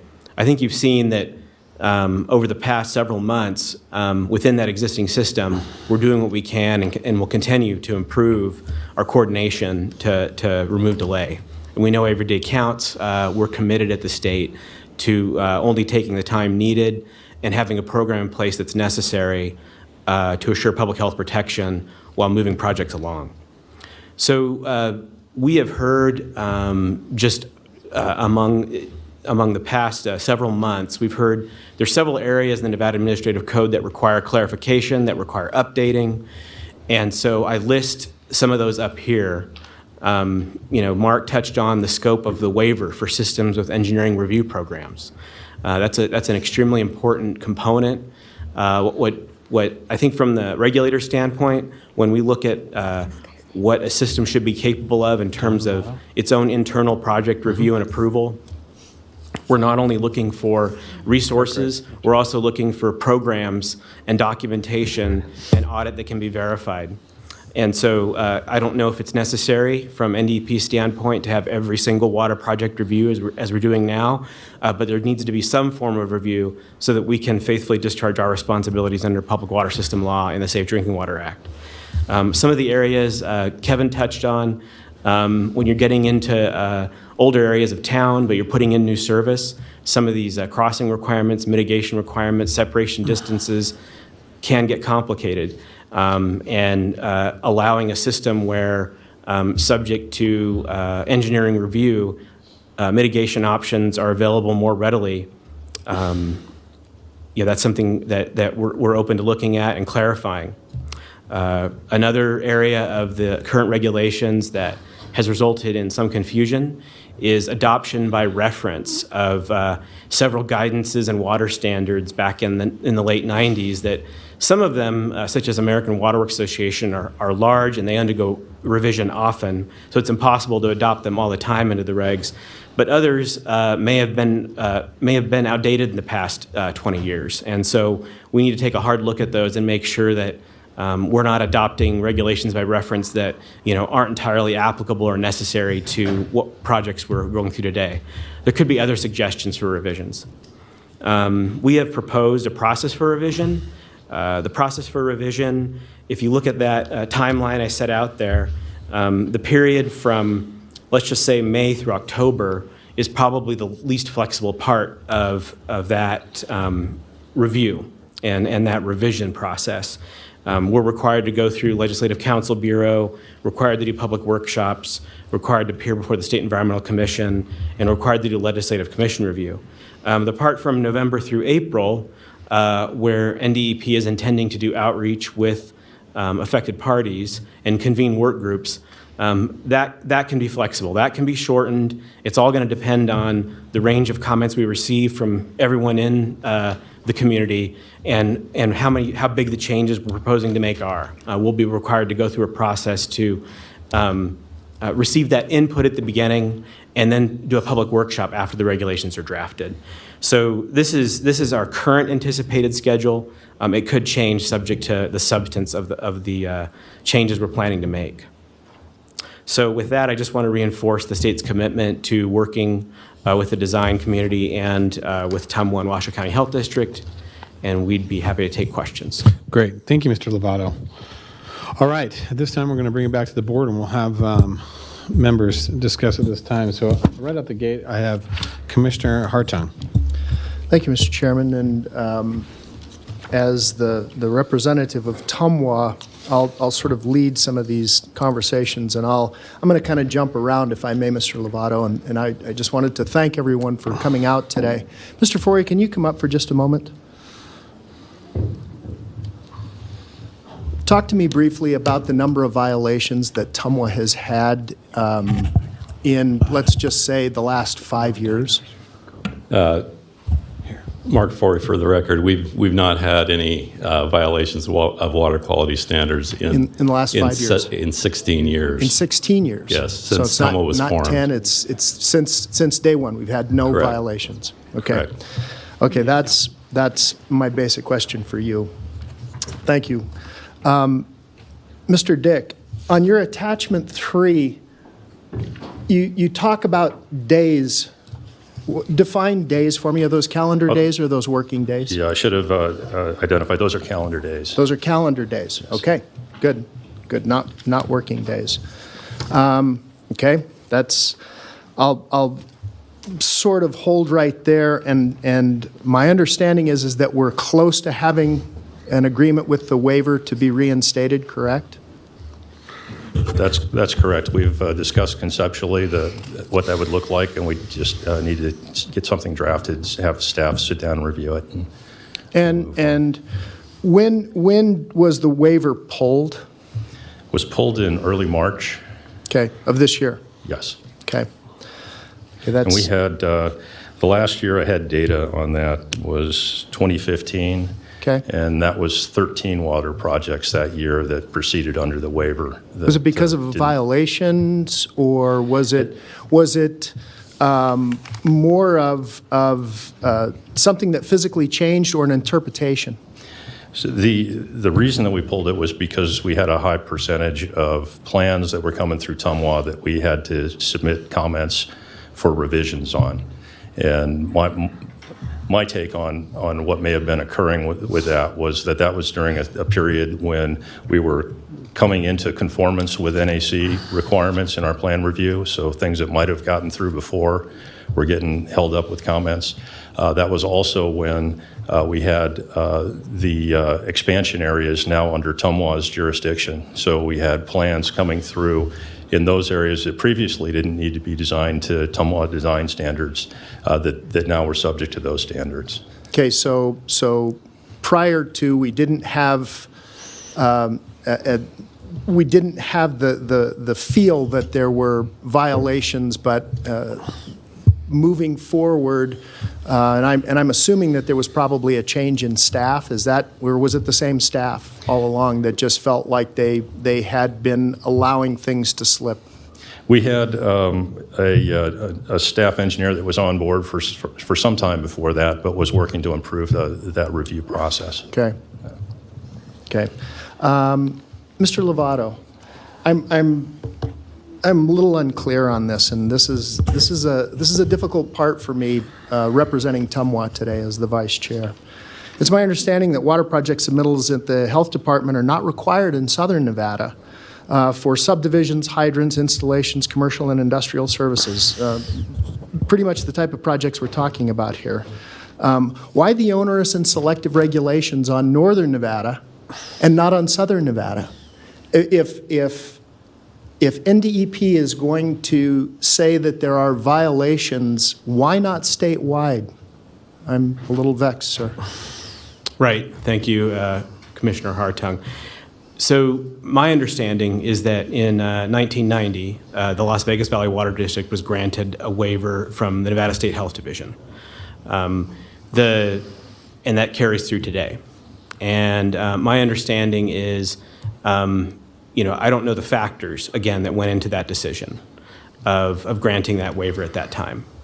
But I would ask, to maybe hold a different perspective on water project engineering review. From NDP's perspective, we think that assuring compliance with the state regulations and assuring compliance with the design standards is a requirement that's placed on us by both NRS and by our delegation from EPA. I don't think that detection of a violation or violation of a water quality standard is a necessary precursor to reinstating project review. I think what we're talking about is a system which is preventive in nature. We're talking about public health protection. And so for us, we don't think the existing system that we're talking about is where every project needs to be reviewed, necessarily needs to remain in place. But we want to talk about replacing it with a system that involves periodic review, periodic auditing, as opposed to every single project. So, the questioning and the criticism is heard that there shouldn't be a discrepancy between different parts of the state. We understand that. It's a system we inherited. I came into this position in February, and so we're in the midst of trying to sort this out. It doesn't necessarily going to take an entire year to sort this out, The changes to the regulations that are needed may likely take that long, but the scope of the waiver doesn't have to take that long. We just need to work out the details of what's to replace it. So I hope that answers your question. In some ways. I'm very proud of Tumwa. Are you familiar with our record? In other words, our customer service record and what customers actually think about Tumwa and our approval rating? I understand Tumwa runs a very successful water system. Highest in the state, maybe the highest in the West. 93% approval rating consistently. We deliver a great product, and I'm very proud of our engineers. I do not think we have substandard staff in any way, shape, or form. Yes, and I get a little defensive when I know that things are occurring differently in Southern Nevada. If it were all at the NDEP, then I would be very concerned. But basically what you have is you have another level, a local agency that is basically saying that we have a number of violations and we need to correct those violations along the way. And the same heavy-handedness is not being applied in the South, and that it's just a true concern for me. And so I appreciate NDEP's looking at this. I think that there's no question that interpretation is everything. Are we talking in terms of separation? Are we talking about center line or edge of pipe? But when those interpretations come down, I think it's only fair that we as an agency are given an opportunity to make some corrections without punitive measures being taken place in a removal of waiver, and it's very tough. And you heard people talking earlier. I mean, we have huge numbers of requests coming in. We have very high rates of growth, and every day matters for us. So I would beg NDEP to look at the regulations on an even hand. And it's not to tighten the regulations in Southern Nevada. It is to look at the regulations from a realistic point of view and what's really needed. And Tumwa's got a lot of PEs, a lot of engineers that can stamp things and take responsibility. And I think that that's really where we're coming from. I appreciate the time, Mr. Chairman. Thank you, Commissioner Hartung. At this time, I have Councilwoman Dewar. Thank you. Thanks so much for all of you being here. I know it's been a very difficult year. I serve on the Tumwa board as well as the Reno City Council, and we've heard, the issues throughout the year. And I just want to commend the three agencies for sitting down and working through these issues. I mean, it is often very easy, especially in short staffing times and when people are under pressure, to just be in your world, your silo, and do your thing. And to do this sort of crosswork and understand each other's challenges, timeframes, and requirements, takes an extraordinary level of service. So I appreciate what I've heard today. It really seems like you've made quite a significant number of improvements. I just had two questions on it. One for Mr. Lovato. Both you and Mr. Foray mentioned the need to work on changes to the NAC. And so I was wondering, is there a schedule for that, and when do you expect that to maybe happen? So yes, we presented a schedule, at least anticipated in attachment 4. That's, going through the process to revise a regulation once you have it written takes about 3 to 4 months. We're planning on taking some time to form a work group so that we can receive input from the community. We're planning on starting that this month, but maybe starting those meetings in December. Those input meetings could take 3 to 4 months, depending on the range of players and the complexity of the changes we're making. What we're hoping to do is make those changes that are going to result in the most beneficial return on investment, I guess, so to speak. So we although there may be a preference to change things to make them very clear so that the next person isn't going to reinterpret them differently, I think we're hoping to show that the interpretations that are being made now are consistent, are faithful to the NAC, and there's a measure of trust that we lost, redeveloped, and that we're only focusing on changes that are really needed. Okay. And so I did propose a timeline that we'd have them revised through the State Legislative Commission, which is the legislative body that approves all of our regulations in October. I don't know if they're actually going to meet in October, but of next year, but it could happen sooner if our work group wraps up sooner. So you've, bottom line, you've laid out a one-year process to get there. And I really can relate to what you said about adopting regulations by reference, because then as those change, they're automatically incorporated and updated so that you're not adopting a static, standard from years ago and then having to update the regulations again. So that is your plan, right? I heard you, I thought, say that. Yes, for certain aspects of the regulations, including standards to American Water Works Association design standards, it's just more efficient to adopt those by reference. But there's others that may be dated that we want to make sure to not keep referencing. Right. And so we'll have to go through carefully and decide which ones apply and which ones don't.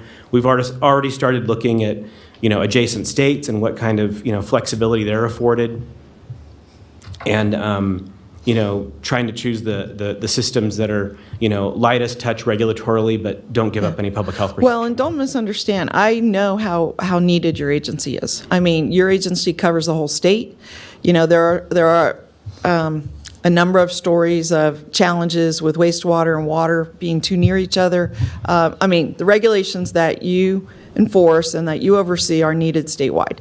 I think it's just to Mr. Hartung's point, it's just to the level of at what point can you do a general delegation or, like you said, an occasional review to make sure we're on track. So I appreciate where you are. I would only ask that you do an occasional milestone update so that 1 year doesn't become 2. You know how these things happen. And maybe we can get that through Mr. Foray here, because you're not often up here.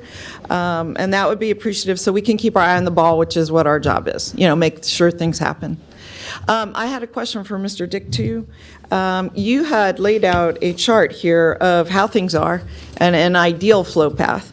And I just wondered, was your plan to move to this ideal flow path, and what was your time frame for that? So we're not really in a position where we can mandate a flow path. What we've been trying to do is to communicate to the development community, the design engineering community, this concept of trying to begin working with Tumwa as early in the process as practicable to try to streamline that. So we've had meetings with AGC and with the Builders Association of Northern Nevada and provided this same flow diagram to them and have discussed it with them. And it's just a matter of them putting this into their process. So, sorry to interrupt. So bottom line with you, the main one change is that the developers would coordinate with Tumwa up front and maybe even earlier in the process than some of the other issues, because it takes a long time. And is that the only real difference between the two flow paths? That's really the key to it. Because I have heard that from Tumwa staff as well, is that a project's all ready to go. We're doing our approval process at the elected level, and Tumwa is still back at the gate. The conversation hasn't happened, and they're very concerned. And so I think that, that's a great message to put out to our whole development community. Early, soon, better, works faster for them. If I could just add to that also, there can be a double whammy if they're not working up front with Tumwa, because now they've put their civil plan design together, they've submitted it for the building permit. If something with the water project design then changes, that they may have to then resubmit all that civil plan again through the agencies, and that needs to come back through the health district to get matched up with the water project. Back around. And I too just want to say, I very much I know some of the members up here participated in, you're in the district health, Ms. Jung and others are in other forums and have, kind of used our collective wisdom and encouragement to get this fixed. So I appreciate what my colleagues have done there too. So thanks for being here today. Thank you, Ms. Stewart. Next, I have Mayor Pro Tem Smith. Thank you, Mr. Chair. Mr. Foray, would you step up, please? Mark, have you ever recommended for approval a project that we didn't have the water supply for? No, we have not. Have you ever recommended a project where the quality of water was not up to standard? No.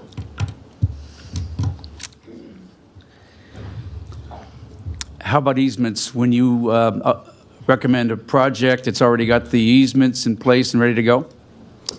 That comes, excuse me, oftentimes the easement, if it's an easement required on public or private property, that comes a little bit after the fact. We have to have it before construction, but it's not usually provided first thing in the project. Okay, so one of your major concerns is water quality and the supply. If we have that, and we have the ability to get it to wherever that project is. That's correct. That's what correct. We do. That's what we do every day. Yep. Okay. Thank you, Mark. Mr. Dick, would you stand up, please? How many plans readers is employed by the Washington County Health Department? We've got one licensed engineer that focuses on the water project review. How about inspectors?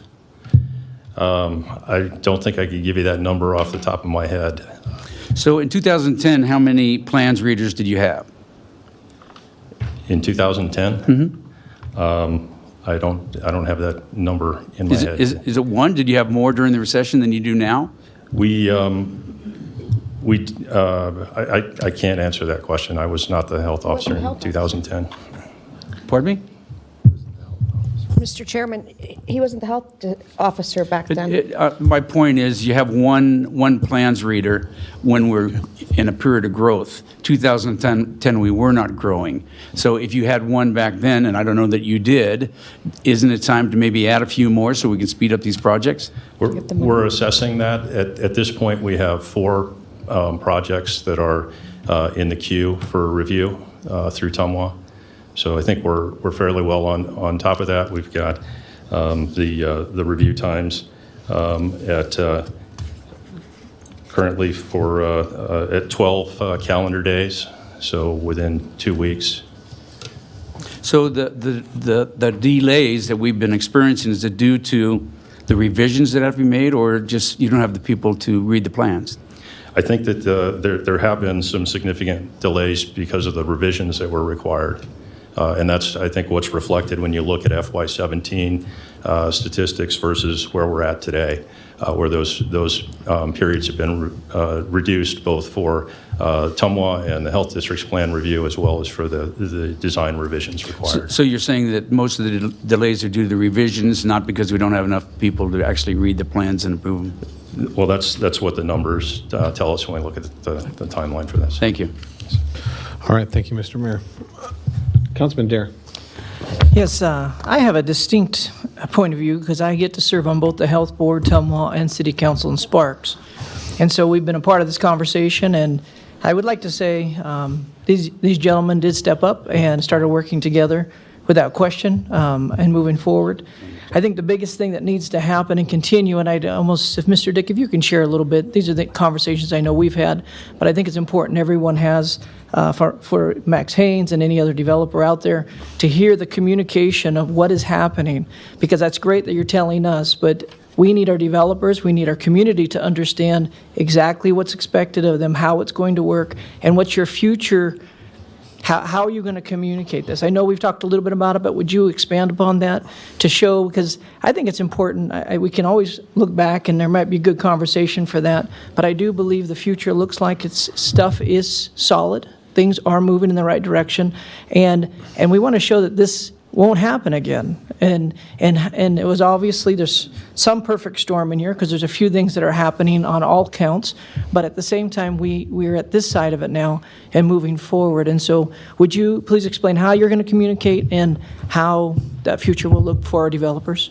Yes, thank you, Councilman Dare. We have been working very closely together, and I think we have two different strategies, maybe three, for that communication. One is with us working as closely as we are at this point with the TUMWA review engineers, that information will be communicated back through them with the designers as they're working with them on the plan submittals. We also have an email list that we distribute out to the design engineering community. But we are fortunate in that the Builders Association in Northern Nevada have really worked to help us with that communication through their members. And so we'll continue to meet with them. When we met with them last month, we discussed the NAC revision process and the development of a work group.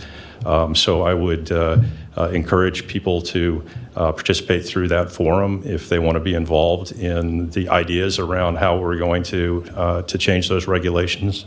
We have a successful track record in previously working together with BAN and NDEP to achieve some regulatory changes in the development process that helped with grading earlier in subdivision development.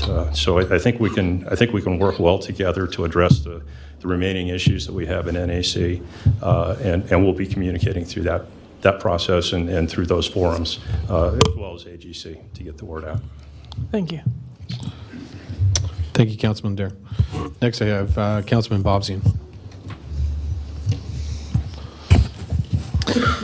Thank you, Mr. Chairman. And I think first what I'd like to address is just get a little more clarity from NDEP as to what their role is going to be in this waiver situation. So, Mr. Lovato, if you could just come back. And I'm going to preface this by saying what we're dealing with right now is it could be a lot worse. I mean, the Clean Water Act and the powers that are delegated to state and local governments to deal with these regulatory matters at a local level, we would much prefer this than not having any say whatsoever. I mean, this is classic marble cake federalism. We got to untangle it. We got to make it work better. But I'd rather have this situation than what the alternative would be. And I think the other thing that we need to keep in mind is that as we are trying to work through an update to the NAC and trying to work through this waiver situation, we can do both. We can protect water quality at the same time that we're being more responsive to our constituents in this period of growth. And if we're not careful, you end up like Flint, Michigan. And I'm sorry if that sounds a little harsh, but it's true. I mean, that is the story of what happened in Michigan. As I understand it, we're looking at reinstating, and I'm going to have some questions about the waiver for all the parties. We're looking at this waiver for the projects 500 linear feet or more.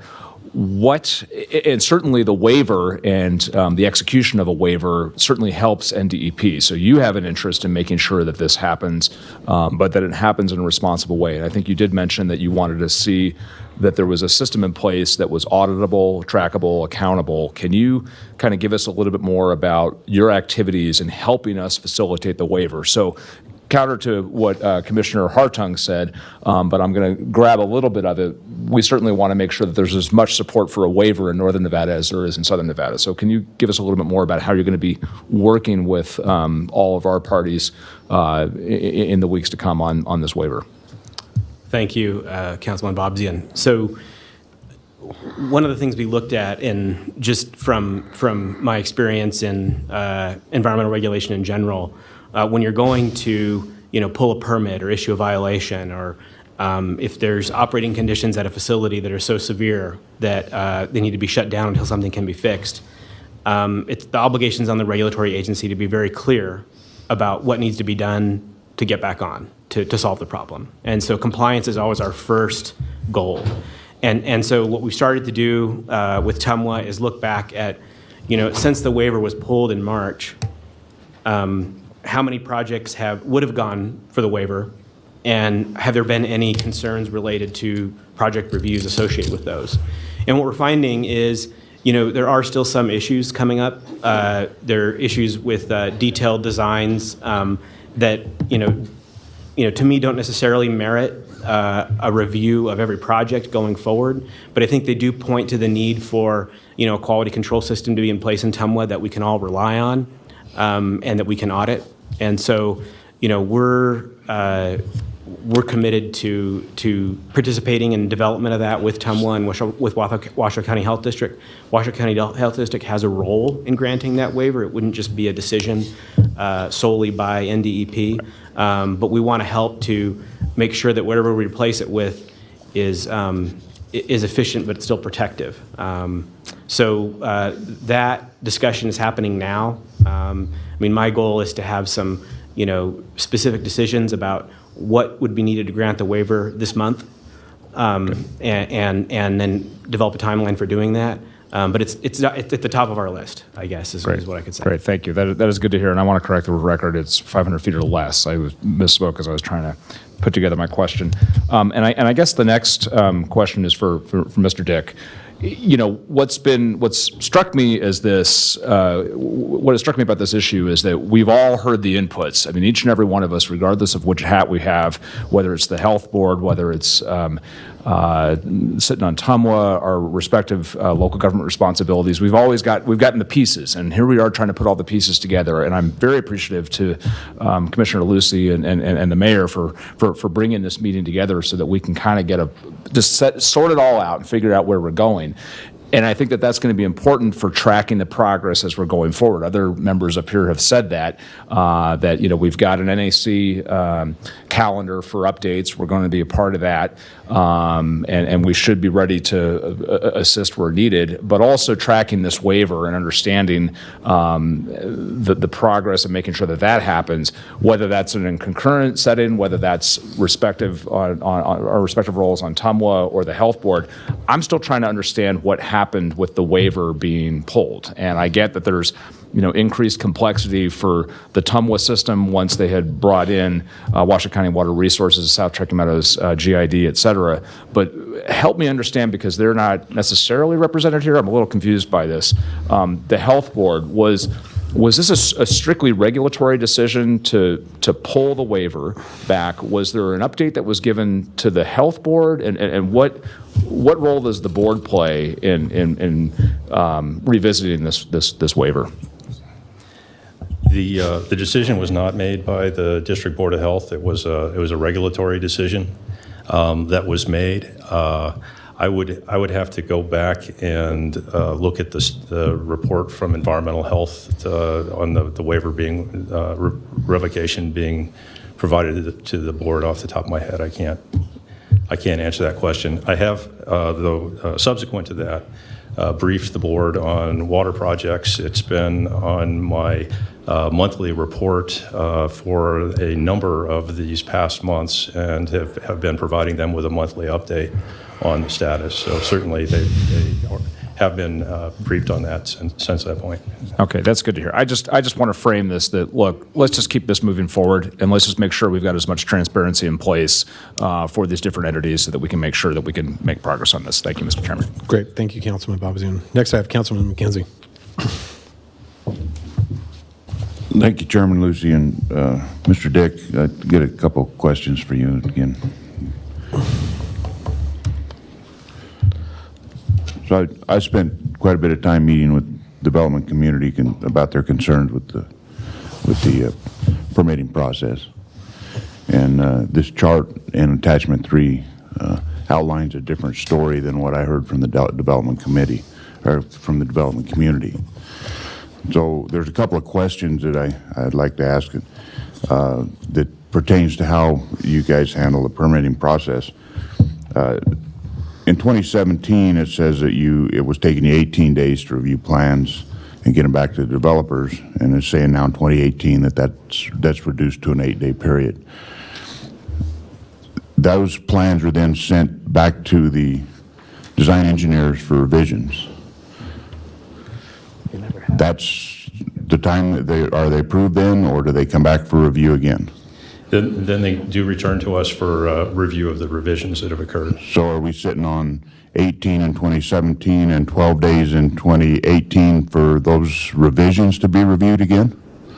The revision review time, we try to reduce that from the original review time, but I don't have that number in front of me. This is your average between initial and revision review. And how many plans that come back for review are sent back again to the design engineer for review again? It's our hope that very few would go for an additional review. Okay. Have we got a member of the development community willing to come up and answer a couple questions? It doesn't matter who it is. I just want to, somebody that's got some stuff, did some stuff in 2018 and is doing some stuff in 2017, because we're hearing that the process is improving greatly, and I just want to see how that's going back to the development community. How's it working for you guys now? For the record, my name is Steve Strickland. I am Vice President and Managing Partner of Wood Rogers in Reno, engineering firm. We've got 85 professionals doing our work here in town. We do the lion's share of land development work in this community. I would concur that the system has improved. Last year, I felt like we were moving through a moving target. Every month, we had a new challenge to try to face, and Mr. Dick kind of addressed that those things have settled down and the process has gotten better. But if I can speak to the ideal process that was addressed, I think it might be helpful for you guys to understand what our process is. So when we develop a set of subdivision plans, for example, we've got the civil improvement plans, and those civil improvement plans have water, sewer, drainage, grading, streets, all of those things, utilities on there. Those plans get submitted to whichever entity, Washoe County, City of Reno, City of Sparks, and they go through the process in those entities. Separate process is a process through TUMWA. So TUMWA, we give them the pertinent civil improvement plans that they need to review, but they also have a separate set of water plans. Generally, our goal is to try to get those submitted as close together as possible so that they're moving through the process at the same time. So when we submit to the City of Reno, for example, those plans are being reviewed by the planning department, the engineering department, the fire department, and all the other people that need to look at those plans. And the water plans are being reviewed by TUMWA. It's not until those other things are almost completely done and we get through the TUMWA process that the health department even gets our plans. So that's one of the challenges and why it's so important that this waiver and the push to go to an audit system would be so beneficial, because the system as it stands now is a system in series. We can't even get to the health department until we're through TUMWA. Meanwhile, we've got everybody else taken care of, and it's another step that we have to go through that we cannot do in parallel. It's not possible. So we can get the plans into TUMWA as soon as possible, but the reality is we've got to have the other engineering plans done already as well, and there's only so much that we can do. So it's super important. And I was going to speak earlier, and if you don't, or speak later. Mr. Strickland, can we finish with some Yes. questions first, and then we'll come back to further public input? Okay, so while the process is improved, and I would guess that I'm looking at this timeline, and it looks like the days that you're spending on this have improved, have shortened considerable, and I would assume that that's probably because you're more aware of what the process that is expected of you is. You're more aware of that now than you were last year, for example. I think that's the biggest change, is that the target is not moving as much. Okay, and then I've heard from several members of the development community that they send them to the health department, they get sent back, they send them again, they get sent back, they send them again, they get sent back. Is that process, is that been your experience in the past, and is it currently the problem, or is that not been happening with you? One of the challenges that we've had with health department comments is that the comment would come back and it would just tell us that we did not meet NAC code X. It would not tell us where on the plans that we didn't meet X. It would not tell us how many places that may have occurred. And so we were in a position of going back through the entire set of plans, which is fine, and looking. But if we missed it the first time, we may have missed it the second time. Those plans are complicated. We've got lots of masters to satisfy as we're going through those plans. And, sometimes we can miss something. We're not perfect. So has that improved in 2017, or are we still having that issue? I have not seen that part of it change. Okay. So that was one of the big concerns I heard from the development community, was that, and then when their plans go back, they go to the bottom of the queue, and you might wait 12 days again before they got to the top, and the guy looked at them and then made the same comment and sent them back to you again for your review again, and didn't give you any further direction. That was the understanding I was getting from the development community, was what the big issue was. If they'd get a complete review, complete comment, they could fix things and get it back, and it wouldn't have to keep going through the revolving door. And that's the door I want fixed. And I'm sure that you'd like to see it fixed as well. So, absolutely. Thank you. Thank you, Mr. Strickland. Thank you, Mr. McKenzie. Councilwoman Jordan. I think I'm on. Now you I'm are. on. Thank you, and I appreciate everybody coming together here today, all in the same room. I think, for those of us that have been working on this issue over the last year, kind of felt like we were at Groundhog's Day. Every meeting we would have, we were talking about the same thing, and we were talking about others versus everybody kind of getting together and talking with each other.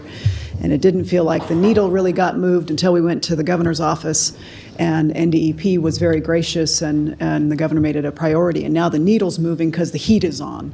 And I just want to make sure with the heat on that the heat stays on, that some of these issues, that are causing delays and costing millions, day delays in the development world can be significant. Not to mention we need more product out in the market to help stabilize our housing situation. So my question is this. I've heard it kind of said we are making a priority, getting the waiver back to Tumwa. And I know there's some administrative and things that need to occur. Do we have a timeline when we think that will occur? Thank you, Councilwoman Jordan. This is Greg Lovato for the record. So the decision to grant the waiver is really a joint decision. NDEP is advising the health district, but the health district makes the decision on the waiver. Our goal is to sit down with Tumwa this month and come up with what's it going to take to replace it, right? So, as we talked about earlier, the state's position is that some type of focused review is warranted, not no review. And so our goal is to sit down this month and come up with those plans. How long it will take to put that into place, I can't say today, but I think we can come back, or we can report back through staff that we've made progress on that this month, and what it's going to take to put the waiver back in place. I personally think that the right way to do it was would be when the waiver was pulled, to say, do ABC, it's back.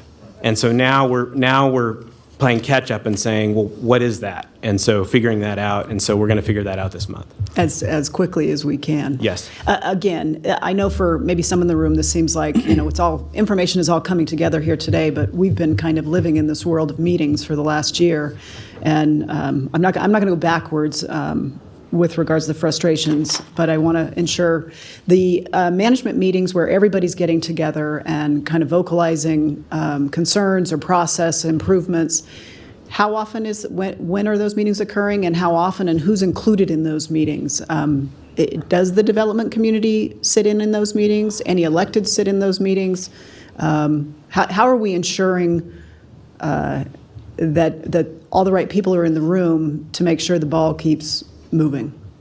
So the meetings that Mark Foray referred to earlier in terms of director meetings, those have basically been occurring since late August to try to make sure that the priorities are there, that we aren't encountering the revolving door that Councilman McKenzie referred to earlier, that we're not queuing projects by when they come in the door, but by the how quickly we can get them back out. And so we need to prioritize projects, not just by when they come in the door, but if we can handle something quickly, let's do that. And so that's been happening. We've been meeting regularly, I'd say every 2 to 3 weeks between Mark, Kevin, and I, and that's just working on that communication, working on that process within this existing system. Now, moving forward, we're going to have to set up a work group for revisions to the NAC. We're probably envisioning 3 to 4 meetings in the December to, depending on how long it takes, time frame to come up with the scope, come up with the regulations, get the feedback, get input before we hand it to the Legislative Council Bureau.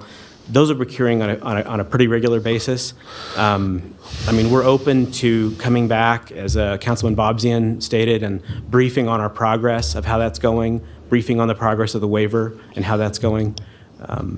Hope that answers your question. It does, and Okay. again, thank you. Like I said, when we met with the governor's office, that's when it seemed as though the needle started to move, and I appreciate your focus and the governor's making this a priority. Mr. Dick, I do have a question for you. Who does the District Board of Health work for? The District Board of Health is appointed by the jurisdictions, one elected and one appointed from each jurisdiction, and then that group of 6 appoints a physician.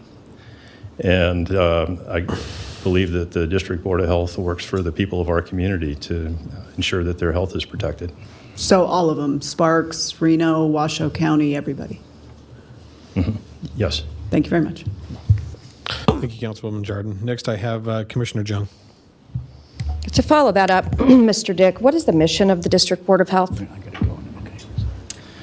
The mission of the Board of Health is to enhance and protect the health of people in our community. Right, so we're not a sub-entity of any city or county or other jurisdictions, correct? The District Board of Health falls under NRS 429. It sets up the mechanism for a District Board of Health and establishes that board as the body with authority for all public health matters in Washoe County. So we don't work to enhance the economic development of the region, correct? Well, that's not a specific mission of the Board of Health. I think that I think we all understand that if we have a better economy, we're in a better Healthier situation community. for people to have better health in our community. Certainly, but that's not our role, goal, function, nothing like that. No, it's not. Thank you. One thing I have to say, and I think it's been said before up here, I do appreciate that everyone was able to come together and work together. From the state level to the TUMWA level to the Board of Health level. And moving forward, I think that's the most important thing. Instead of doing the look back, let's look forward and make sure that we keep improving these timeframes and keep the communication open when there is an issue. It shouldn't have went to the governor's office. It should have been able to have been solved with all of you initially, but sometimes it takes a little bit of a push for that to change. So I appreciate the fact that you've come together. I appreciate you, Ms. Carr, for coming up here on Friday so we can go over some of these issues. Councilman Delgado was initially going to attend that, and he got an offender bender on the way. So we spent a good couple hours just going over each of the critical points here, and I do appreciate that. As of what date would you say the complaints come from? Is there a time that they've stopped? Is there a time when they were the worst? Because I'm getting ready to hear the public comment, and I'd rather hear about when did we fix it?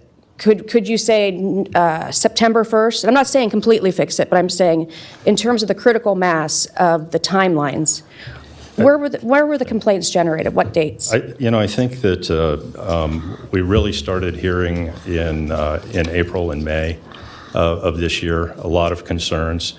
We've been working to address what we can address. There are limitations because of NAC of how much we can do to change those requirements and expedite the process without some of the changes that both Mr. Forey and Mr. Lovato have talked about through that NAC revision process. I can tell you that we had a meeting at the Builders Association last month, and the discussion we did hear a lot of complaints of things that had occurred, and as we started talking about, well, when did this occur? Some of them were 5 months in the past. I think that September 1st is probably a good date to key off of as far as when we'd implemented changes and had improvements in the way TUMWA and the Health District were working together on that design process to improve the plans moving forward. When we did throw out that date, we didn't hear any complaints that were during that period. But I would welcome anybody that does have a specific complaint to please let me know. That's the same thing I I said at the Builders Association, because it's very difficult to try to fix a problem if I'm hearing about it secondhand through an elected representative versus really knowing what project it is and what I can do to try to fix anything that's going wrong at the health district. All right. Thank you very much. Thank you, Mr. Chairman. Thank you, Commissioner Jung. Madam Mayor. Okay, thank you very much. Good comments, Commissioner Jung. I agree with you. It's much better to look forward than backward. We can't cry over spilled milk. I would like to commend all three of you for coming together. It really means a lot. Mr. Lovato, Mr. Foray, and Mr. Dick. So I will say, though, I still am concerned a little bit about this communication issue. I've been in several meetings with our county manager, our city manager, and Sparks manager.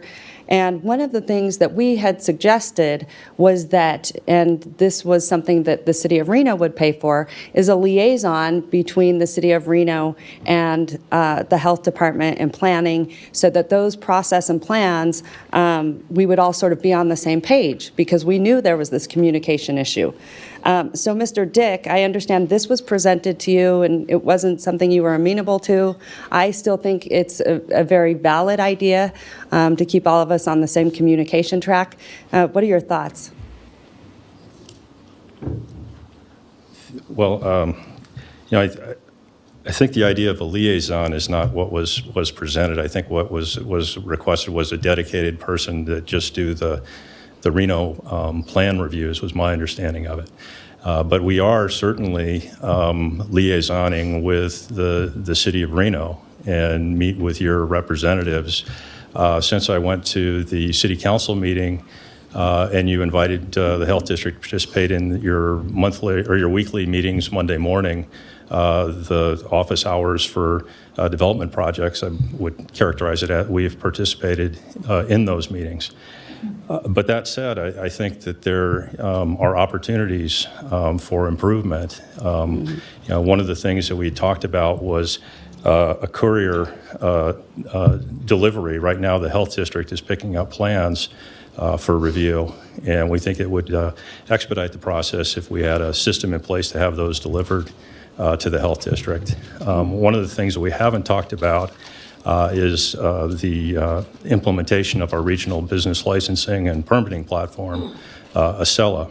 And I think there are opportunities for improvement in Acela and with the workflows between the jurisdictions and the health district that could, one, help that workflow process, and two, provide more utilization of Acela for transparency in seeing where these projects are, how the water project is incorporated. One of the entities that we didn't include in the Acela implementation is Tumwa. And so I think we should be thinking as well about can we enhance that system by providing, having Tumwa utilize it as well, so we see the whole picture with what's going on these projects. So I apologize, maybe it was a representative liaison, whatever you call it. I just think that the communication still can be a little bit spotty. I also think not just with the business or the development sector, but also the business sector. A lot of those complaints will come through my office, and it seems to me that a lot of the game changes and people don't know what those rules are. So I am very concerned moving forward. It's like Councilwoman Jordan said, really getting more product into this market, because we do have to stabilize it because it's moving so fast. You guys are at a critical point, all three of you. So it's so important that you hear this and you understand, and it sounds like you do. So it's certainly something that I'm going to keep an eye on. But I also would like to say that moving forward, I honestly would ask the support of all the jurisdictions moving forward, much like Commissioner Bigler and I did, Burke Bigler and I did at the state level, at possibly supporting a bill draft request, so that all three of you can work together in a manner that we're all clear and we have an idea of what that looks like moving forward. So I appreciate how far you guys have come, but I think this is long overdue. So, but I do appreciate your communication and us moving forward. Well, I appreciate your comments, and I do concede that our lack of communication on the front end of this, with the changes that we were making in that review process, did cause a lot of this disruption that's occurred. And so certainly a focus of mine to make sure that we are communicating and we're working closely with the development community as we move forward. Thank you very much. Commissioner Hartung. Thank you, Mr. Chairman, and this will be just sort of one final thought. The assertion that problems need to be fixed is, the overture is that Tumwa's system is a ticking time bomb, and that we're going to see all of these major problems occur, and I refuse to believe that. We have great staffs of engineers. On the other side, all of our staffs recognize design by review issues, where a project is submitted and our planning staff has to look through it and red lines, and that design by review process is very time consuming for our staff. However, having no red lines, just having it denied is that's very disconcerting to me. I taught school for many, many years, and I never gave a paper back without telling them what the problem was. So it's you have to identify the problem. Here's the closing thought. If water projects are submittals are not required in Southern Nevada now, then why can't we reverse this in Northern Nevada? Why wait a year, go through the process of making changes, and I understand, and I'm not suggesting that changes don't need to be made. My suggestion is that instead of holding this up for an entire year, let's reverse this process and make Southern Nevada and Northern Nevada equal entities. Thank you, Mr. Chairman. Thank you, Commissioner Hartung. At this time, I'm going to move to public comment. I would like to get the input from the public that have signed in this morning on this topic. So first, I have Mr. Don Tatro, followed by Mr. Joel Grace.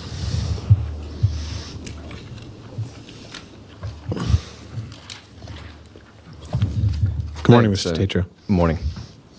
Don Tatro with the Builders Association of Northern Nevada. Thank everyone for putting this meeting together.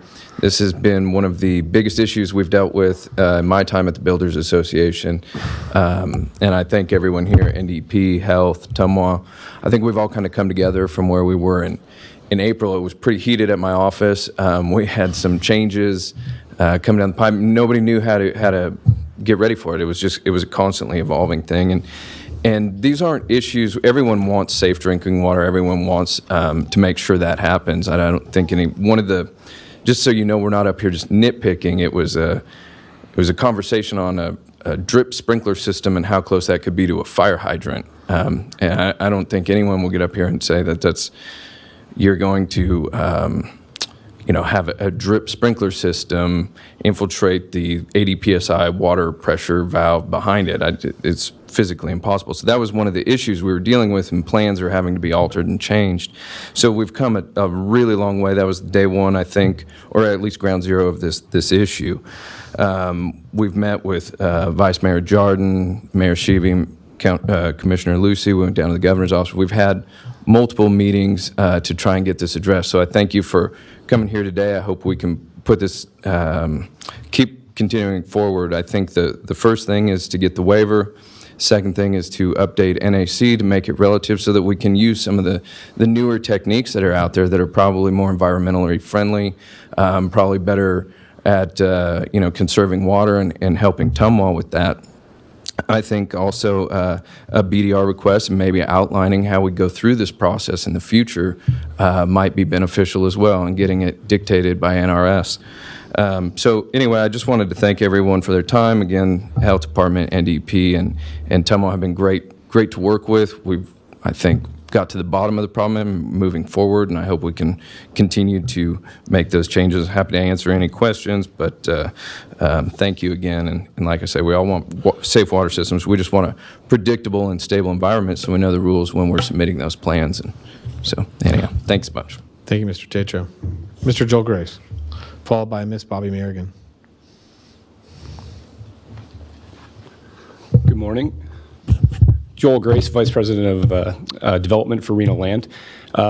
great to have everybody here this morning. Glad that this conversation is taking place. I think the biggest thing is kind of what Commissioner Hartung said, trying to, rather than reinvent the wheel, why don't we just take what's already working and move forward on that basis? Because this all comes down to macroeconomics. Rents are high right now because of lack of supply. So the faster we get these projects moving, the more units that are available, rents come down quicker. Our vacancy rate in multifamily right now is at 1.17%, very unhealthy. So we need projects to be built and as fast as possible. So I'm looking at these timeframes here at 18 days and 12, and that's great. But by the time they go back and forth, that's probably another 30 days. Tumwa, that was the first time I'd heard Tumwa's record at 16-0. That's pretty damn good. So I don't see why they obviously are capable of doing, and approving these projects. They have a ton of professionals. The people they're working with, like Wood Rogers, 80-something, professional engineers. So we're not talking about just people who don't know what they're doing. I just don't see the issue for redundancy. I can see oversight, but I don't see why we need to recreate the wheel here when Southern Nevada is working perfectly. Those are my comments. Thank you. Thank you, Mr. Grace. Ms. Bobby Merrigan, followed by Mr. Steve Strickland. Good morning, everybody. For the record, Bobby Merrigan. I work for Ryder Homes, and I also chair the INP committee at the Builders. I wanted to start this morning by just thanking you all. I feel like for the last year, we've had so many different folks in front of the Builders and tried to really hone in, and I appreciate your willingness to listen and to finally hear us. It's interesting to me that through all of this, we finally come together, and I think we've all sort of, it sounds a little dramatic, but been screaming for help. So I appreciate so much your willingness to listen. I can report to you that I just had a project go through Tumwa within 30 days, and I got health approval in 9 days. So things are changing, things are improving. Now, that doesn't mean we fixed the problem, because I think we're a ways away from that.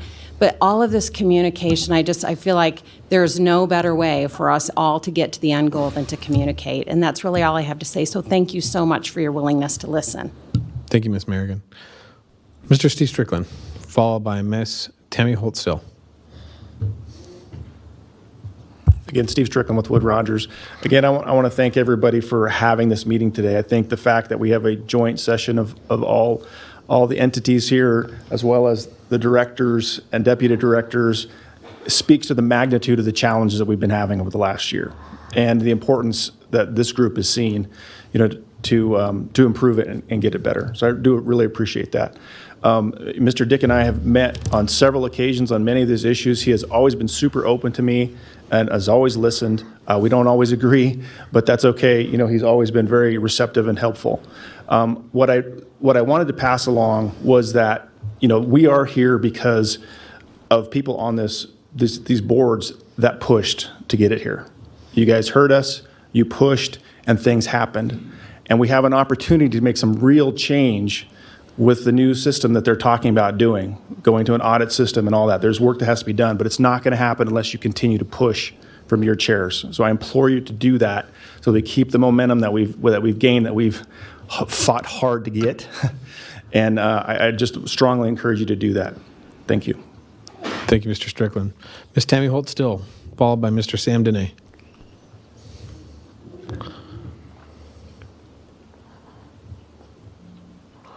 We will need the overhead, please. Great. Can we get the overhead? Tammy Holtstill for the record. Inland Valley Swan Lake Recovery Committee. I'm going to be going at this a little bit differently, so please understand and follow what I'm going through. I like to start with, this is Burning Man back in spring of this year. See the water on the playa? My next picture is going to be Lemon Valley. You can see the excess of water on the playa. Now we're going to go to our next picture, which is Burning Man this year. There's no water on the playa, okay? Now we're going to go as of the picture taken yesterday from the same location that I took. Ms. Holtstill, how does this pertain to the... You will see, please, now I have extra time, thank you. You can see the extra water still on the playa. As you see, there are differences there. As I done my further research, you will find there is clay on both of those surfaces. I have done my research, and in that research, I have found that Golden Valley has a recharge system that is owned by Washoe County and is serviced by Tumwa. Tumwa also has in the Lemon Valley aquifer and hydrological basin a recharge system that is done through the Fish Springs Fiddler line, which is recharging the system. These lines have been recharging through 2016. There is no charging done on the Burning Man. What I'd like to know is, does Tumwa have the mapping of the underground water systems, or the aquifers? Does Tumwa, with all of their hydrologists, know what the recharging system does to the playas that they are in front of? And have they practiced or done the full research on what this does? To me, it would be like a sponge. It only soaks up so much water, and then it runs off. By recharging the systems, it looks like Tumwa is running out of room for their water. I understand having water for additional development, but you got to make sure that your other water is not damaging the residents. I'd also like to know why Tumwa, with all of the hydrologists they don't have a certified federal water master to handle the aquifer system that they are recharging. We are here about Tumwa. This is what I'm talking about. This is one of the things that we have seen, that Silver Lake, Swan Lake, and White Lake, being that their aquifers are being recharged, are causing a lot of what is happening in our areas. So thank you for interrupting me. This is important to us. Thank you, Mrs. Holtstill. Next, I have Mr. Sam Dene. I don't see Sam in the audience, so we will move on. I'll bring him back to the board at this time. Final comments by any of the board members or council members at this time. Mr. Bobzian. Just trying to move this along and looking to the mayor. Are we looking for some motion to sort of and if I could clarify just what close out it with is we're one looking for? comment, and Sure. then we'll Yep. and we'll jump right to this kind of. And I do want to point out that we did lose a quorum of the city of Sparks, but we do have members still here available to talk. One thing I want to point out is that I'm encouraged by today's meeting. I'm encouraged that we're going to see some movement, some final movement forward. I have been involved in this since early April. Deputy Carr, I can see you back there behind the podium. But Administrator Lovato, Mr. Dick, Mr. Foray, all have been very involved with this since that time. And I'm encouraged that the four of you have been able to come together with some solutions. I was looking forward to today's meeting and hearing what I've heard, and many of my questions have been answered in directions that I've been looking for. And I look forward to further communication between the four of you, but not only between the four of you, but more to the public as well, and continuing to work with the builders and many of our agencies to make sure that any changes that we see. I think one of the big challenges that we have in this community, and we've seen in years prior, is sometimes the lack of balance. Sometimes that scale tips either way very easily. I recognize the extreme importance of the health department and the important role that you play within our community in maintaining the safety and security of our citizens, and making sure that, and also within the Nevada Department of Environmental Protection, how important that your agencies play a role into everyday society. I also see that we also sit on a very a new housing crisis, or a crunch, so to speak, in regards to how our rents are going up and how we're going to be able to continue to drive homes for our citizens that are moving into our area. It's a very desirable area to be in. And so finding that unique balance is going to take continued resources and continued participation by all four of your entities to make sure that Northern Nevada maintains a safe and secure place, but a place that's viable for economic development and continued growth. So through this communication and availability, I look forward to it. One thing I would ask that is that, that either departments, whomever may be responsible, whether it's NDEP, Health Department, or TUMWA, that one of you comes to all three of our agencies and at the first availability, based upon the reinstatement of the waiver, and notify us so that we can report that back. So one of the key things is I want to make sure that every member, every elected official that is up here has continued the same story, that we have all the information available to us. So if that could be submitted to us as soon as that is available, that would be fantastic. Another thing I would like to look at is, as we look forward as these changes based upon the timeline you presented to us today, is that we get a quarterly report of where your status is, a report to all the entities about where we're going and how the shareholder meetings are participating, the comments you've received back, so that we can participate in some way, shape, or form and make sure that those things are being dealt with on our level in a way we can help. And also, what I would like to look is finding available ways that TUMWA and the Health Department can also review plans and anything going forward, that those review processes can coincide, not be systematically one right behind another, but can coincide at the same time, so that we're trying to streamline, yet at the same time maintain the quality of the process. Those would be my simple requests to you and all four of you, but I want to thank you for your time. I know it's been 7 months, but where we've come from in 7 months has been tremendous, and I would share Mr. Tetra's comments that it did start out heated, and it did start out very contentious, but it has changed. The tone has changed tremendously from 7 months ago to today, and I look forward to what we go on in the next few months, over to a year. So with that, I would turn it over to Councilman Lawson. You guys, and I've been quiet through this whole thing, and I think you guys have done a great job, and thank you for that, and getting at least in the right place. But I want you to think about this as you go forward, is to hear the stories that I hear, because we don't have enough housing right now, where we're displacing people on fixed incomes that are now becoming our homeless problem, that now are an issue in other areas of our communities.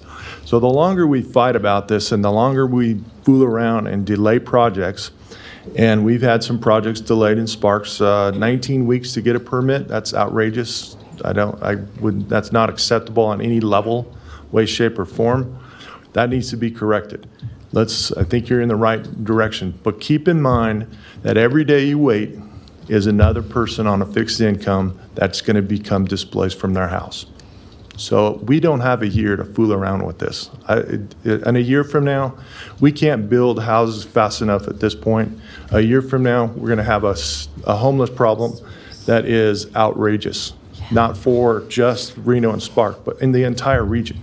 So I'm encouraging you guys to remember, every day there's someone else going to get displaced from their apartment or their house. Mayor Shavy. All right, thank you very much. I don't know if we need to take a motion, but I would like to make some pretty strict requests. One of those requests would be, will you be continuing to go to the Monday morning development meetings at the City of Reno? And if not, will you please send a representative there? Would that be something that we can see at the City of Reno, Mr. Dick?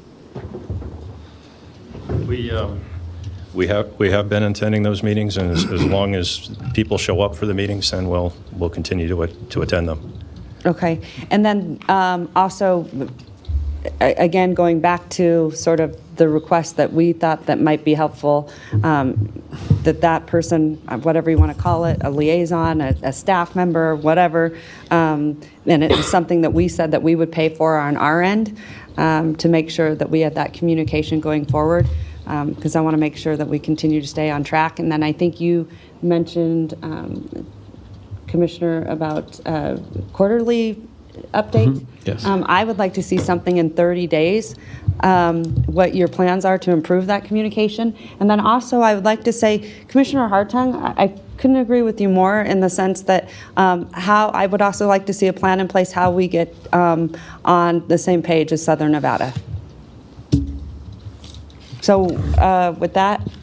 Mayor, I have a few more comments just right down here. Okay. Councilwoman Jordan. Thank you very much. And I, too, am encouraged by what has occurred here today. And again, we'll leave the past where it is. But I did want to lay some stats down on you just so you kind of understand the situation that we're in. And it's not just Reno. It's happening in many cities across the nation that are suffering through the housing crunch that we're in with a vacancy rate that is virtually none. The realities used to take about 30 days to place somebody from the homeless shelter into a single room occupancy affordable unit. That's now taking about 90 days because there's just not any inventory. And you can imagine the competition for the inventory that is there. We're now seeing people competing for our weekly motels, if you can imagine that. And it's displacing individuals out onto the street, which has all sorts of impacts, which we are trying to address on some emergency basis right now. But for the first time ever, I did want to give some stats really quick. This has never occurred before winter, ever, in the city of Reno. Our 250-bed emergency shelter on Record Street is full. Our temporary overflow shelter, which is no longer temporary, 150 beds, which we doubled this last winter, is full. 35 people slept outside Record Street gates. The count when we got these stats last week, because it was full, and 40 people were sleeping along the river. And winter hasn't even hit yet, folks. So when we talk about the need for expediting projects and getting more inventory on the market, I agree when we say think about those vulnerable populations. Those are the numbers and those are the situations that we're facing. So I appreciate everybody making this a priority. Certainly the governor's office did. I appreciate everybody coming together to solve this. Thank you, Councilwoman. Commissioner Hartung.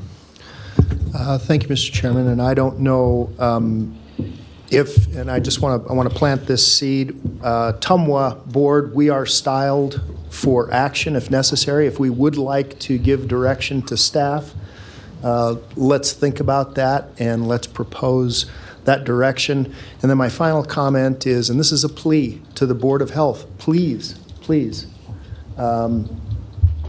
why wait a year? Let us deal with this now. We can do this fairly quickly. Tumwa is very competent. We have great engineers. Why wait? Thank you. Okay. So at this time, I'm going to turn this over to Madam Mayor for your counsel. All right, go ahead. Oh, I'm sorry. Councilman Delgado. Thank you very much, and I'll be quick. As Councilman Lawson has stated, I stayed relatively quiet this entire session because I believe that you guys have done a tremendous amount of work. Just reviewing the staff items laid out clearly, and we've taken ownership where we could have done better, and we moved forward on that. So I congratulate all of you guys on moving forward, and congratulate the board on pushing your boards, the boards that you're on. Commissioner Hartung, we can't move anything quicker than reestablishing the waiver and then going through the LCB route. So you can't do it within a year's time frame. I know you're asking of that, but I think from the health board's perspective, we could look at reestablishing that waiver, and that sounds like that's what we're currently doing. So thank you for everyone on taking reassurance of that, understanding that we do have a housing issue. We also have a quality of jobs issue and a wages issue. So there's a lot of different issues here in our community. I think this board is can have that discussion of the complexities of all that. But thank you all for being here today, and I'm looking forward to having those come back to us at our board meetings and getting those periodic updates. Thank you, Chair. Thank you. Madam Mayor. All right, thank you very much. I'm going to look right back at you, Councilman Bobzien. Thank you, Madam Mayor. And I just think that a motion and action taken by our council is important to memorialize kind of the outcome of this discussion, which I think has been very productive. And I think we all... Well, and it gives everyone clarity of what... Clarity, just understanding of what's going forward. And I think specific to the city of Reno, what we're doing, what we would do, and what this motion would do would be to give specific direction to our city staff as to how we're receiving information from all the parties that we had assembled here. So it's a two-part motion. Direction to city staff, number one, to request updates and continue communication with the Nevada Division of Environmental Protection as relates to the NAC updates and that calendar that was laid out, which I think is very reasonable. That's how long it takes, but there's a lot of opportunity there. And so for the opportunity for the city to be supportive of that effort, that would be the first part of it. The second would be regular updates, with the first one being 30 days from now. The city requests from both TUMWA and the District Board of Health on two things. Number one, the status of the waiver and how that negotiation is going. And then number two, I think a broad bucket of process improvements. We certainly heard about the revolving door, but there's also things that it seems like everyone has already identified as items to work on. So that would be the other piece that we would request. So that would be my motion. All right, so I have a motion and a second. All those in favor say aye. Aye. All those opposed? Motion carries unanimously. All right. Commissioner Hartung, would you like to take something for TUMWA at this time? I'll ask my board, do we want to give staff any direction, put anything down in writing? What I would recommend is working, is just very similar to Councilman Bobzian's motion, is just to keep this front and center and to bring back an update to the TUMWA board on the progress of the waiver, since it's so very important, and any other improvements that are being made. And I think we just need those updates monthly, if not monthly, then bi-monthly, but at least this next month. So. Okay, so that would be a motion. And I'd second that. At every regular meeting? Right. For clarification? That Okay. we should add it to the manager's report. Okay. And I'd second that. All right, so we have a motion by Ms. Dewar, second by Mr. Dare. Any other discussion from the TUMWA board? Seeing none, all those in favor? Aye. Any opposed? Motion carries unanimously. Thank you, Mr. Chairman. Thank you. At this time, I'll be looking for a motion from the Washoe County Commissioners in regards to any further direction on this topic. Yes, I'll make that motion. Commissioner Jung. Thank you, Mr. Chairman, in conformance with Councilman Bobzien and the TUMWA board, but I want to put it in a sort of priorities. Number one, the waiver is the most important, so that needs to go forward. Number two, we do need to pressure and provide technical support so that the NAC can be updated to reflect current technologies. And then number three, as either the Board of Health or the Board of Commissioners or some other entity, maybe regional, look at a BDR in the long term so that we have clear plan Bs and Cs. Second that. Great. I have a motion by Commissioner Jung, second by Commissioner Hartung. All those in favor signify by saying aye. Aye. Aye. All those opposed? Motion carries unanimously. All right, ladies and gentlemen, that concludes our agenda item for today. I want to thank everybody who participated in this item, and we are now moving on to item 7, comments from councils, commissions, boards, or managers. Any further comments from any of the members? Commissioner Hartung. Mr. Chairman, I just wanted to take the opportunity to thank the RTC board for approving Calle de la Plata and Pyramid, the signalization. Thank you so much. It is long overdue. We had an accident the other day.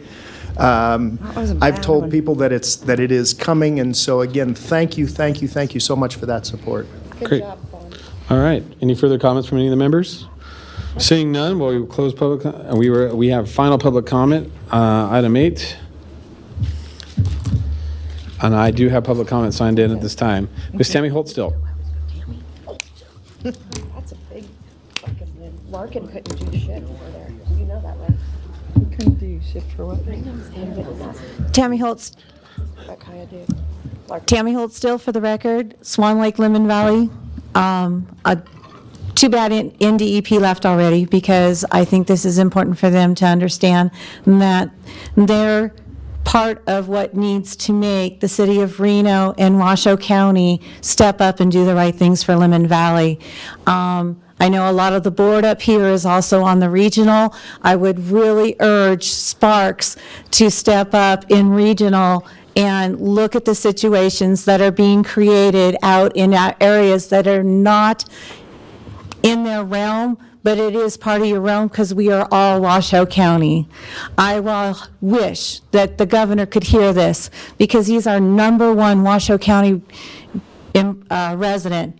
And the things that are happening out here that are not being taken care of by the city of Reno and Washoe County is just astronomical. To be you talk about homeless people and not having enough homes for residents, but yet you have residents who own homes, own property, and can't have them. You've taken them illegally. Now, it's time for you guys to step up and do the right things. It's time for you to start doing what needs to be done. Maybe there needs to be an investigation from the Attorney General's office on malfeasance for the cities and county for not doing what is right. There's issues out there besides needing to make more homes. You need to take care of what's here. You just can't keep asking more people to come and not take care of what you already got. There is respect for you guys as long as there's respect for us, and the respect has not been there. It's obvious by the senior citizens that were standing up behind me when I was talking this morning.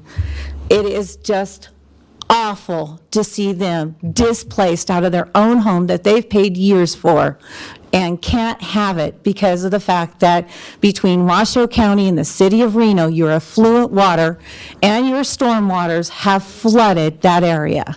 And you're not doing anything to get rid of the water for them or protect it for this coming winter. That goes along with a church that has no protection. You put the HESCO barriers, that church was underwater all spring and half of the summer. They're finally redoing their church, and they're doing it slowly because they're afraid, just like everybody else, that the water's going to come back because you didn't step up to do what you were told or asked to do.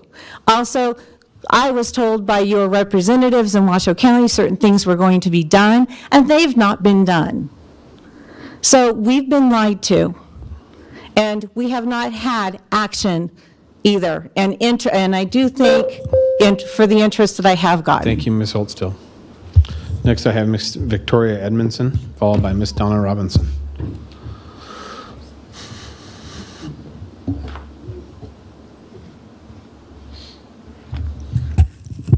Hi, Victoria Edmondson for the record. I don't know if I said that last time. Cold Springs resident. I just have some questions about what is going on with Stonegate. I understand we need housing. There's over 1,000 elderly people in temporary rental inadequate units right now, and more are getting displaced every day. But to just build housing in Stonegate that is not addressing the need that we need, sounds like we need multifamily. We don't need high-end homes. My question for the City Council is, why is a project of regional significance in a closed water and air basin not required to provide an environmental impact statement? That just seems rather wrong. 5,000 homes in our closed basin, we already have inversions in the winter from people burning wood. 5,000 more homes burning more wood. It's not right, you guys. In addition, 12 years ago, a former North Valley's CAB chairperson came to a meeting and said that it was identified that Cold Springs needs another exit out of the valley. Currently, there's only one.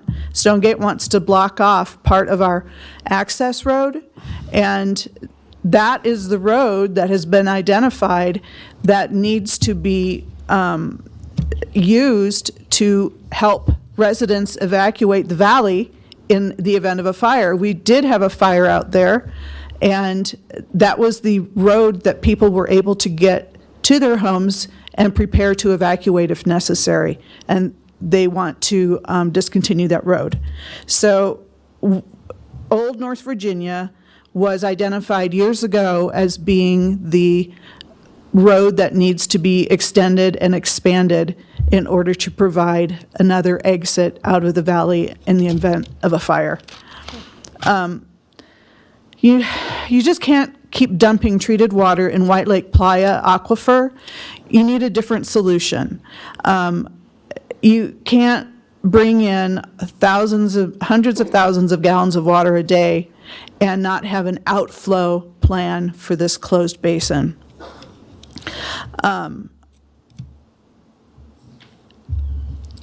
And one final thought. It's just so wrong.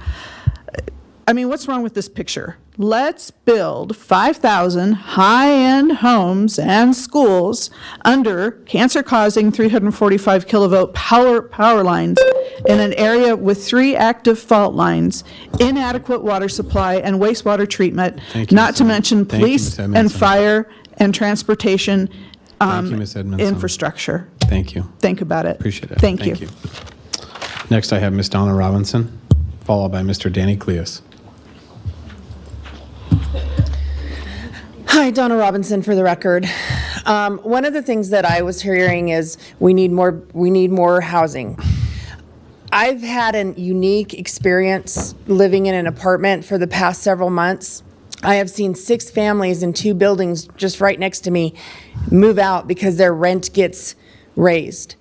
And this kind of interests me because when we attempted to go get a grant from the city to help the residents in Lemon Valley and were denied, it ended up going to a developer for low-income housing. My question is, and why isn't there some type of regulation that if you're going to approve these grants for these developers for low-income housing, after 1 year, the rents skyrocket and people can no longer live there when they're low income. My son lived in an apartment and had to move 3 times because they continually raised his rent. He'd get the low rent because he is considered low income, and he would live there, and then as soon as the lease is up, it's boomed up $300, $400, $500. Same with the residents that I live next to right now. So you are awarding these grants to these developers, which I have issue with because your residents need help. They have multi-million dollars to do these developments. They're getting these grants because they say, we're doing it for low-income housing, for people who make $15 an hour. Well, what regulations do you put on those grants to keep them from raising the rents on these people after 1 year?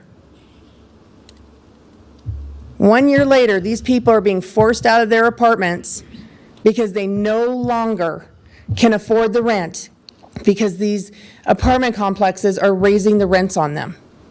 It's happening. Maybe you need to look into it. You're giving all these grants to these developers to do this. It amazed me when I would talk to a resident that I've only been living next to for 3 months, and they go, we have to move out. They raised our rent $500. We can no longer afford to live here. A single mom next to me, she had to move out because they raised her rent in a 1-bedroom apartment. And where are these people? You're creating a housing problem with making these people constantly move or be homeless. So if you're going to award this money to these developers on grants, which I already have an issue with, for low-income housing, what guarantees are you promising your residents that it's going to stay low-income housing? Because it's not there.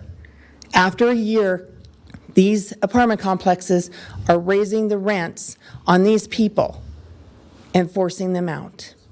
Something to think about, something to look at, something very serious. Thank you. Thank you, Ms. Robinson. Next, I have Mr. Danny Cleus. But everybody's kids on the road, and I have brothers and all of them. Danny Cleus for the record. I see most of you guys before. Oh, yeah. This isn't just a North Valley's issue. This is South Reno. This is a Verdi issue.